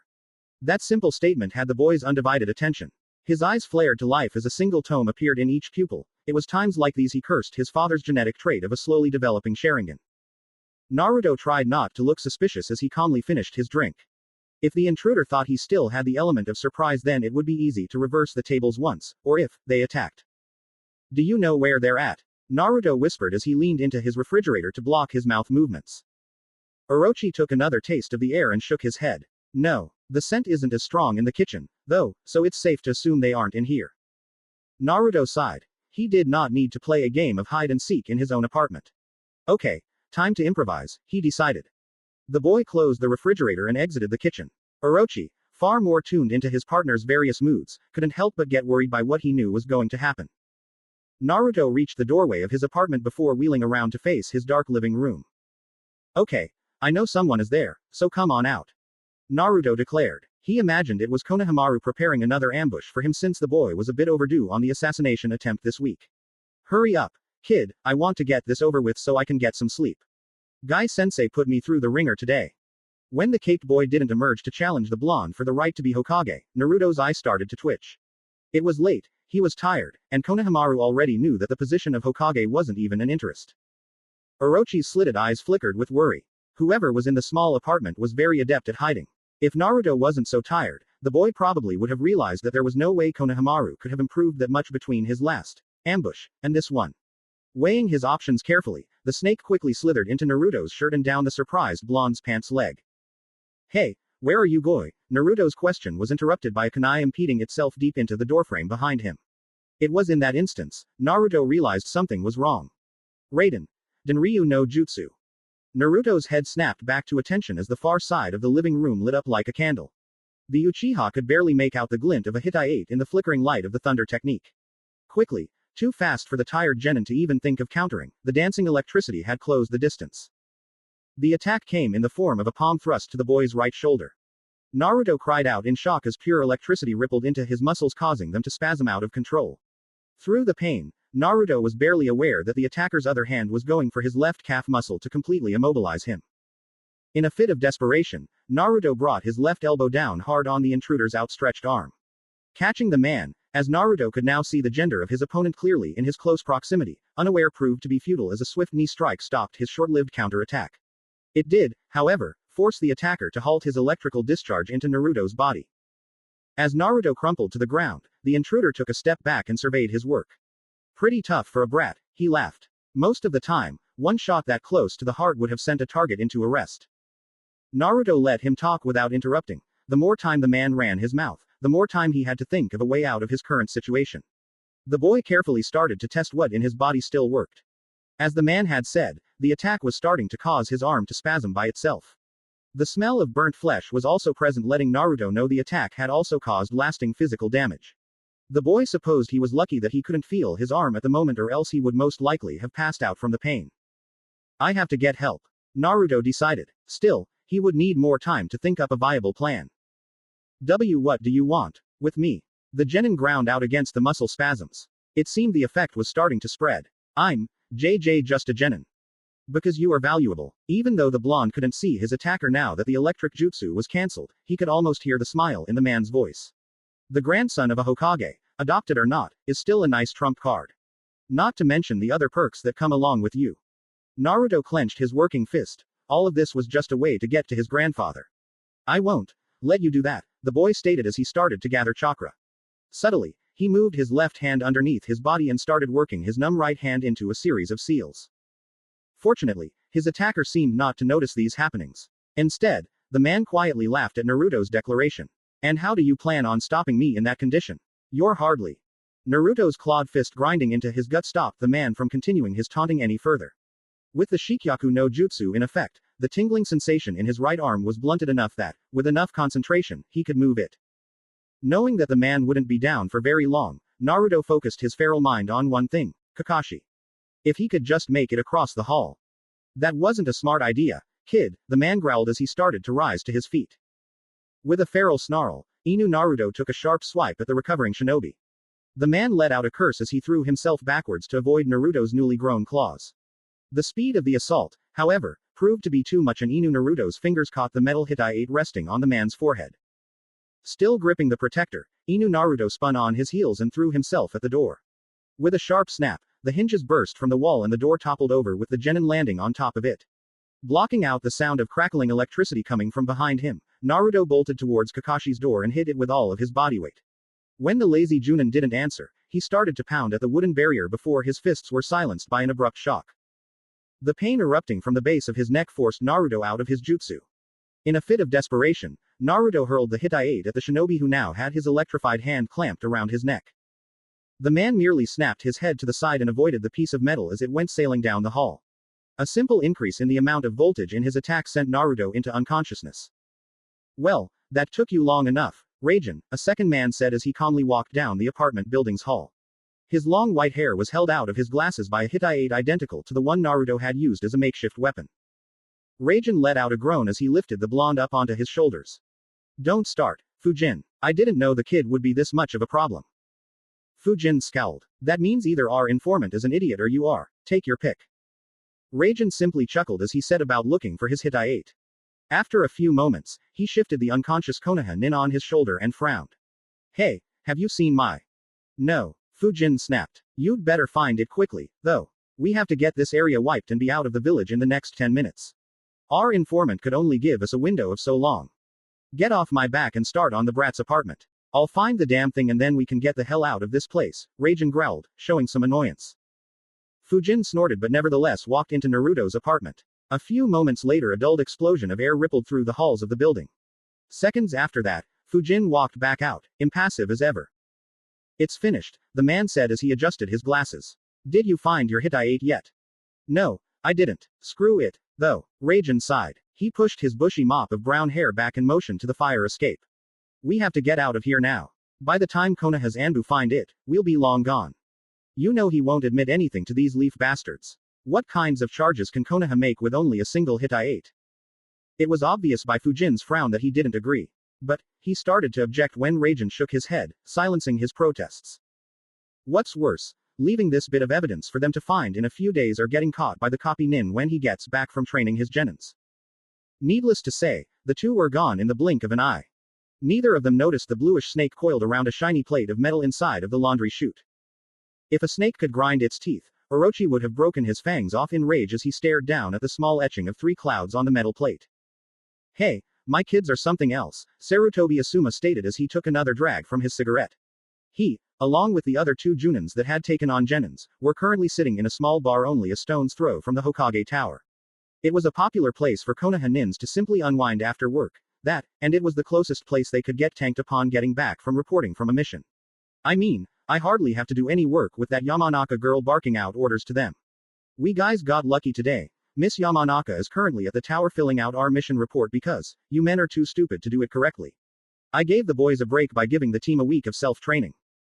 Kurenai chuckled. She had heard things about the kunoichi in question. It is my understanding she has something against men. The red-eyed Junin laughed again when Asuma snorted. I thought for sure I would get her because of that. Oh, is my nephew's sparring partner giving you chills, Asuma? Kakashi asked with an amused smile under his mask.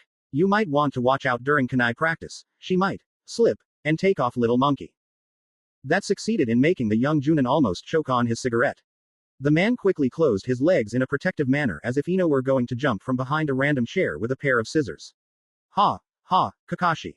Joke all you want, one day she might be one of your in-laws. The masked Junin wisely dropped the subject as Kurenai had another laugh at the male's expense. Come on, she can't be that bad, the female Junin said. She's worse than you, Asuma retorted while Kakashi nodded his agreement. Kurenai blinked. That was pretty bad. Still, her team wasn't all aces and spades, either. At least you two don't have to put up with Hyuga Hinata, she snorted. You know, she actually tried to correct my taijutsu stance when I was having a practice spar with Shino. Kakashi simply shook his head. I have to put up with her cousin. Now that he's away from Hinata, Neji is taking out his frustrations at home on his teammates. Seems the kid is really messed up from what they put him through. Isn't Uchiha Sasuke on your team?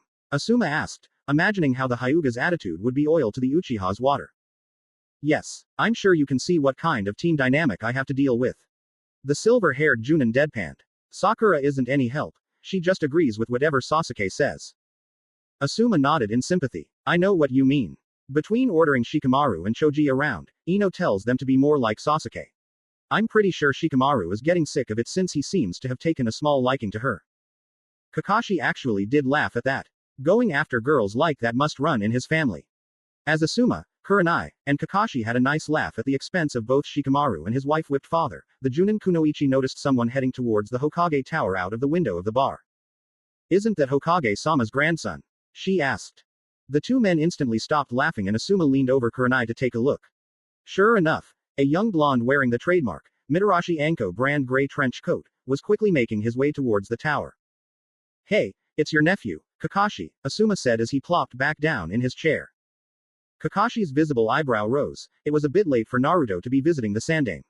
As the blonde ran past the window of the bar, Kakashi was instantly out of his seat. That's not Naruto. That's Orochi, he stated as he moved towards the door. Kurenai and Asuma shared a look before mutually shrugging and following the lazy Junin. Orochi was still shaking with rage as he made his way to the looming tower in the distance. As the events of the evening replayed in his mind, his grip on the Kumogakure Hidaite tightened. It was a difficult decision he had made. From the onset, he had known that Naruto didn't stand a chance against his opponent. From the man's chakra, the demon snake could tell he was a Junin-level opponent.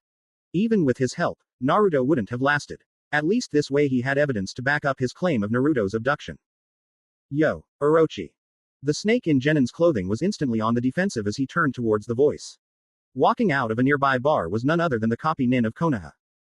Orochi's eyes narrowed dangerously as the man approached. It didn't help matters that he was being flanked by two people the summon had never seen before. The permanently summoned reptile racked his brain for some sort of test even as he was gathering chakra. Quote. If you lack heaven, seek wisdom and be prepared. Orochi stated. Asuma and Kurenai were confused by this but Kakashi instantly became worried. If Orochi was without Naruto and being this cautious, then something was definitely up. If you lack earth, run in the fields and seek advantages. If you have both heaven and earth, you can succeed even in the most dangerous of missions. So is the Chunin motto crafted by the Sandaime, Kakashi recited. Did I pass? Orochi gave him one last look before nodding. He held up the Kumo Hidaite and tossed it to Kakashi. 1 hour ago, Naruto was abducted by two men wearing those. The blood in Kakashi's face drained as he looked at the symbol. Faster than anyone could see, his mask was down and he had bitten his thumb. A rapid series of hand seals followed with a thrust to the ground finishing. Kuchio's no jutsu. A large cloud of smoke erupted from around the Junin. Several dogs were now occupying the space where there was once nothing. Kakashi held out the piece of metal and cloth so all of the dogs could get a sniff. Find me a trail but don't leave the area. When you're sure you have a scent, send Pakun to get me. Without another word, he was running towards the tower with Orochi following as fast as he could. The nin dogs had gone about their task as soon as the words left Kakashi's lips. Asuma and Kurenai, now knowing something was seriously wrong, hurried to catch up. Inside his office, the third Hokage was sifting through the various mission reports from the day. Even though he was the supreme leader of Konohagakure, the wizened elder Sarutobi still liked to see how his family was doing personally. Between handing out missions personally to just taking time to walk around the village to talk to the people, he was a very active Hokage. Currently, he was reviewing a report written by someone who he had a vested interest in. After all, his grandson didn't take a shine to just anyone. Ah, quite a thorough briefing, Ino-san, the third stated, smiling at the young blonde. I'm surprised it was you who filled this out and not your Junin sensei, however. The kunoichi's eye started to twitch upon someone mentioning, in her opinion, her good-for-nothing commander. Asuma-sensei. I wouldn't trust him to guard my dad's shop with an army, she snorted. The Hokage laughed the girl's characterization of his wayward son. Oh, I think you're being a bit too hard on him, he's not that bad. Ino made a face and took to pretending interest in the various objects in the room. No way she would admit she actually liked her chain-smoking sensei, even if it was only a bit. All thoughts were interrupted when a knock sounded through the spacious office. Come in, the Hokage called out without looking up from the report. When several people were ushered in, he didn't even have to look up to know who they were. Kakashi-san, Kurenai-san, Asuma, Orochi-kun. Asuma-sensei. What's wrong? Ino asked upon seeing the stressed face of her commander. She was even more confused with the lack of greeting from Naruto. What's up with you guys? Asuma took a quick look at Ino and motioned towards the door. Go close the door and be quiet. The tone he used brokered no arguments. The blonde huffed at being ordered around in such a way but did as she was ordered. She closed the door and took a place at the back of the room behind her teacher. When the door was closed, Kakashi approached the Hokage's desk and set the Kumo Hitai-8 down on the stack of papers the old leader was sifting through. According to Orochi, Naruto was abducted by two Kumo nins no more than 2 hours ago, the copy nin stated in a deceptively controlled voice. From behind him, Ino gasped. Other than the pen in the Sandame's hand snapping in half under the force of his fist, the old Hokage betrayed no outward emotion. After a deep breath, he turned to the snake-eyed Bunshin. Tell me exactly what you witnessed, he ordered in a calm voice. Under different circumstances, the self-declared Yamada no Orochi would have balked at being ordered around by a mere human. He let it slide for now, however. Naruto had just gotten back from training with his team. I could tell that someone was in the apartment with us, but Naruto thought it was just that Konohamaru brat playing a prank. The chakra the man held was too large for us to fight, so I moved to a safe place before he attacked, the serpent stated. You mean you left Naruto to fight by himself? Kakashi asked. The tone of his voice would suggest it was nothing more than a casual question, but the malevolent gleam in his visible eye promised pain. Can you explain to me why you did that? Orochi returned to glare with one of his own. With his snake-like eyes, he looked very much like a certain missing nin that would make lesser people run for cover. I could do nothing to help against two Junin-level shinobi. Without me hiding, you wouldn't even know the boy is missing until you stumbled back to your apartment and found your entire floor in shambles. Kakashi was about to offer his opinion on this when the Hokage's hand slamming down on his desk drew all eyes to him. The Sandame was leaking killer intent as the Kumo Hitai-8 actually started to fold under the pressure of his grip. This is no time to be arguing amongst ourselves, especially when we don't even know if Naruto has been taken out of the village yet, he said. Yamato. At the call, a man in a cat Anbu mask appeared beside the Hokage. He bowed slightly but made sure to keep an eye on each of the shinobi arrayed before the Hokage. The Sandame lit his pipe and inhaled deeply. If the situation wasn't played exactly to the letter, it could be an inter-village disaster. He turned to the newly arrived Anbu. Yamato, take a team to Uzumaki Naruto's apartment and get a validation of the abduction. Be quick and be discreet. Be careful, one of the abductors used some sort of jutsu in Naruto's apartment. I don't know what it did since I didn't stop to look, Orochi warned. Yamato barely nodded before disappearing in a cloud of smoke. What are you going to do now? Ino asked, speaking for the first time. Why aren't you sending out Hunter Nin? The Hokage stared at the Kumo Hitai-8 in his hand. After a few moments, the old man let out a tired sigh as he placed the cold piece of metal on his desk. Because, Yamanaka-san, I cannot show favoritism to any one person in this village. Based simply on the evidence, this could just be a prank by someone or Naruto himself. Using a Raiden jutsu to electrify someone into coma isn't a joke of any kind, Orochi snarled. It was clear to all present that the creature was royally pissed at the moment. Talking about informants inside of the village to monitor patrols isn't a joke. Kurenai's eyes twitched. This was getting them nowhere. Hokage-sama, we must investigate this, she urged. No one will see it as favoritism if you send out a few teams just to scout the border of Kumo. The elder Sarutobi merely sent Kakashi a pained glance as explanation. It was so brief, the others were unable to see it. I cannot. This could escalate to war, and the council won't risk war with Hidden Cloud over a single genin, even if he is the grandson of the Hokage.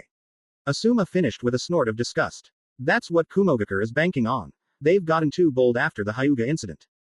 Why the hell would they even want Naruto in the first place?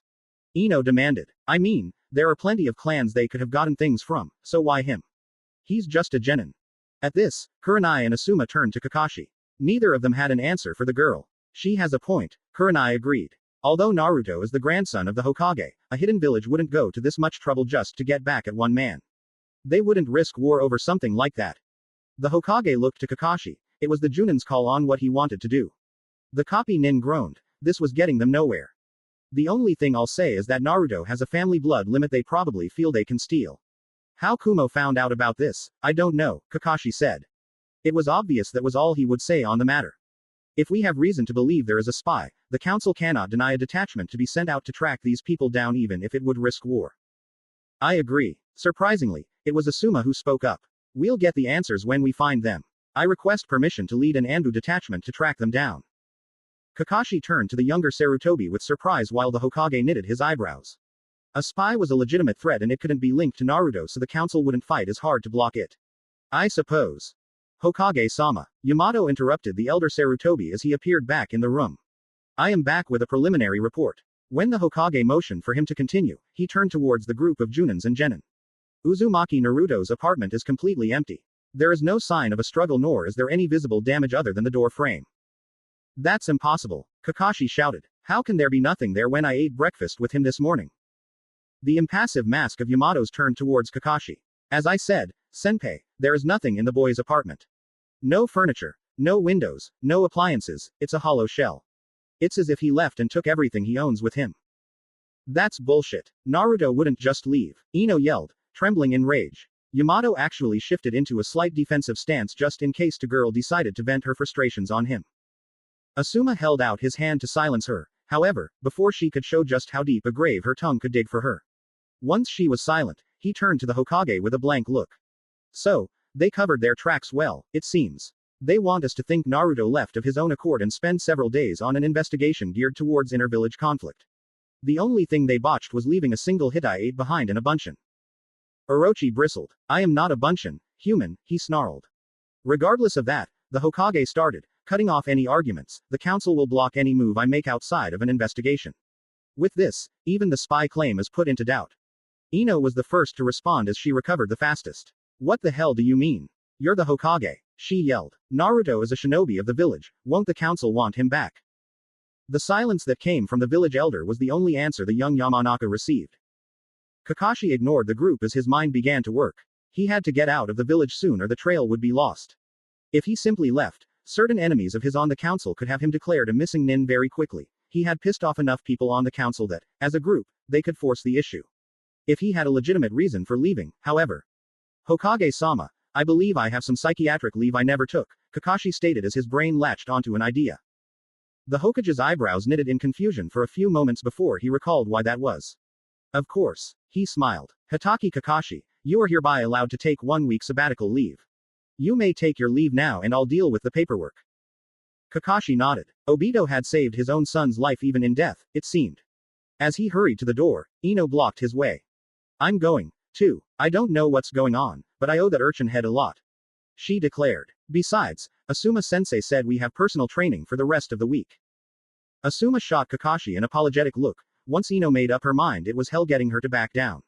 The masked Junin narrowed his visible eye before motioning for her to follow. If you fall behind, you're on your own. Understand? Kakashi-san. Kurenai interrupted. The Junin turned to her with an expression that clearly stated that he would like to get going. I believe Anko-chan still has some psychiatric leave as well from when she was a genin. I, as her best friend, think she should take it now. If you believe so, Uchiha-san. I'll put in her paperwork at the same time as Hitaki-san, the Hokage agreed. Kakashi nodded as a show of thanks to the red-eyed woman before dashing out the door with Ino and Orochi trailing behind. The 3 remaining occupants of the office were now faced with a very uncomfortable silence before the Hokage stood from his chair. Uchiha-san, if you would kindly go inform Ibiki to begin the missing nin protocol on Genin Uzumaki Naruto, I would be very thankful, the senior said. I would usually go myself, but I would like to speak with my son. Take Yamato with you, as well. Kurenai's eyes instantly shot wide open. That was the first time she had ever heard the third acknowledge Asuma as his son since their falling out. Asuma seemed just as shocked as he actually allowed his cigarette to fall from his mouth. Oh, of course, Hokage-sama. In a flash, the Genjutsu specialist and the Anbu captain were gone from the room, leaving the 2 Sarutobis alone. Asuma, now a bit more himself, merely leaned against the thick wooden desk. There was no way he was going to start this conversation. The Hokage was in a similar state of mind as he gathered his thoughts. Finally, he took a long puff from his pipe and walked over to the window to stare at the fading sunset. I need a favor from you, Asuma, he stated. That caught the Junin off guard. Not a mission or order, but a favor. What is it, Dad? I promise I'll do whatever I can to help. The elder Sarutobi turned around with a wide smile on his face. With that simple action, Asuma felt a small part of his pain heal. His father actually needed him. Of course, when he actually heard what he had so blindly promised to do, Asuma cursed every deity he knew for making him a Sarutobi. The crackling of a fire pulled Naruto out of his haze. Still very tired and very numb, Naruto's head felt like it was full of cotton balls. His hearing, as far as he could tell, was either failing him or there were no other sounds other than the crackling fire. Deciding that his captors most likely knew he was awake, Naruto chose to open his eyes and try to learn something rather than continue to play opossum. The instant his eyes snapped open, he was the center of attention. The man that had ambushed him was sitting by the fire, quietly watching. When Naruto narrowed his eyes, he laughed. Finally up. Huh, don't get any ideas or I'll put you out again, Raijin warned. Naruto snorted but kept his mouth closed so the million insults swirling in his mind didn't come spilling out. Another man, one the blonde hadn't seen before, walked out of the tree line and towards the camp. Upon seeing a conscious Naruto, Fujin frowned and pushed his glasses back up his nose. You're letting him stay conscious. Is that wise? Raijin shrugged. Probably not, he admitted. Still, we don't want to risk damaging his eyes with too much electricity, do we? Quote. True. This entire trip would be useless if we damage the Sharingan, Fujin agreed as he sat on the opposite side of the fire. Naruto's blood ran as cold as the creatures he summoned. His most guarded secret was known to two people he didn't even know. Even more of a shock was that as he stared at the man in glasses, he noticed the Hittite the man had and felt his eyes grow to the size of dinner plates. Kumogakure. Naruto whispered. Just the thought of being in the hands of an old enemy like Hidden Cloud left the genin with a hopeless feeling in the pit of his gut. Fujin and Raijin both glanced over at the boy, the latter with a smirk. Exactly, brat. Now that you know what kind of situation you're in, I'll take it that you won't try anything stupid. The boy leaned back against the tree he was propped up against. Not only was he captured, he was obviously outside of his village with a hostile enemy that had a history of wanting a dojutsu. That's all this is? He asked, not even looking at the two men. All of this trouble just so you can steal my blood limit? Fujin was the one who fielded the question. Partially. You are also the grandson of Konoha's cage. If, in the highly unlikely event that he should discover it was Hidden Cloud that has you, we can use you as a shield against any sort of action. Raijin shifted at his partner's words. That's a bit wordy, he groaned. Listen up, kid. The bottom line is that as long as you be quiet and cooperate, the most you'll lose is your eyesight. Fujin snorted and stoked the fire a bit more. Regardless of the manner of explanation, just remember there is no escape. Blame your village, family, or luck, I don't care. So, which of you will be getting my eyes, then? Naruto asked suddenly. At Raijin's incredulous stare, the boy elaborated in a sarcastic voice. Well, there's no point getting upset about something I can't control, right? Which of you is it? The brown-haired man started to chuckle, his shoulders shaking in the dim firelight. Adopted or not, you're definably a Sarutobi. Don't worry about that right now, just get some sleep, kid. With that, the man turned around to talk quietly with his companion, leaving Naruto alone with his thoughts. Explain to me one more time about how you just left Naruto alone to take on a Junin. Mitarashi Anko demanded. She paced back and forth in front of the village gate. Ino and Kakashi stayed off to one side to watch the grilling Orochi was receiving, with the latter mirroring Anko's sentiments. The serpent-like blonde remained calm and only sighed as his only show of annoyance. Make sure you listen this time, female. Naruto would have been captured regardless of what I did. 2 Junins against a genin and myself. I left to get reinforcements and to regroup, you would have done the same. The purple-haired Kunoichi was by Orochi in the blink of an eye with her hands around his throat. Listen to me, you walking pair of boots, I would have never left him there to face that by himself. She snarled. When Orochi started to make a strangled sound, he was dropped to the street by Anko. I would never leave someone The special Junin's eyes widened for a moment before she snapped her mouth shut with an audible click. Instead of saying anything, Anko simply glared at the object of her ire. Ino watched all this with rapidly narrowing eyes. Mostly out of annoyance at the attitude Orochi was sporting, but a small part at Anko's as well. There was just something off about the way she was taking this. The young Yamanaka spared a look at Kakashi. The Junin was calmly waiting for one of his nin dogs to get a trail to follow and hadn't said 2 words since he ordered them to stop at the gate. Ino had expected Anko to act like him, quiet and reserved but plotting bloody revenge. Instead, Anko had almost been in hysterics ever since she found out. For some reason, it was very unsettling to the blonde girl. That her own initial response was along the same lines wasn't any more comforting.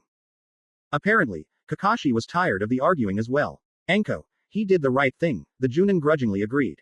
If they would have fought together, they would have both been captured and it would have taken us hours to figure out even half of what we know now. Why don't you? Anko's answer was cut off by a small dog running up to the group. Kakashi recognized it immediately and pushed off of the gate to meet him. So, do you have a trail yet? The copy nin asked. The small pug nodded and pointed his adorably squishy paw towards a far side of the village wall. They left the village and headed north about 2 hours ago. The others are further out picking up the trail, the dog answered, much to Ino's surprise. Before Kakashi could answer, another person made their presence known to the group. Well then, we should get going before the scent is diluted by the morning dew, right? Anko and Ino turned around at the familiar voice of Sarutobi Asuma. Said Junin was puffing on a cigarette and leaning on the side of the guard shack. When did you get here? The purple-haired woman asked with a raised eyebrow. She hadn't even known he was there. The younger Sarutobi shrugged. Long enough to know that we need to start making better use of our time than pointing fingers, he scolded with a slight narrowing of his eyes. Ino was taken aback at the light reprimand. The slight edge in his voice made his words carry such an air of authority that the genin found it hard to argue back. Looking over at Anko, Ino found the special Junin coming to the same conclusion. And what are you doing here? Kakashi asked before Anko snapped out of her disbelief. We were about to leave. The spiky-haired Sarutobi took another long drag off his cigarette before walking over to the group. Now that he was closer, the various implements and supplies in his vest could be seen. The man was ready for full combat. Asuma waved off Kakashi's questioning gaze with a gesture of his hand. I told the old man I wanted to take a few vacation days. He was a bit hesitant at first, but he came around. After all, the Junin paused and dropped his cigarette to the ground and stomped it out. That kid means a lot to him. Whatever. Anko snapped, finally recovering from Sarutobi Asuma of all people correcting her. We're wasting time here while Naruto is getting closer to Kumo. You all know as much as I do how much hell we'll have to go through if they get him there, she growled. Pakun nodded his agreement. She's right, the scent was weak enough like it is without you all dragging your feet. Kakashi nodded and did a quick check of his supplies. He scolded himself mentally for only bringing the bare essentials compared to Asuma. Still, there wasn't much he could do about it now. Alright, you all are familiar with the standard patrol formation, correct? Kakashi asked Ino and Orochi more than the group as a whole. When the both nodded, he continued. Okay then, Orochi and Pakun will take points since they can follow the trail easier. Anko, you and I will be the middle support with Asuma and Ino guarding the rear. Asuma stepped up before Kakashi could continue. Remember, these people had help from inside Konoha, so we should assume they have a good understanding of the area and our border patrols. However, they don't know they're being followed, which gives us the advantage. With that, he walked to the back of the formation and stood beside a slightly shocked Ino. Kakashi blinked. Right. Exactly, he dumbly stated. Asuma had pretty much summed it all up. Pakun, Orochi, let's get going. With that, the six-figure disappeared into the trees as blurs. The hunt for one of their own, Uzumaki Naruto, was on.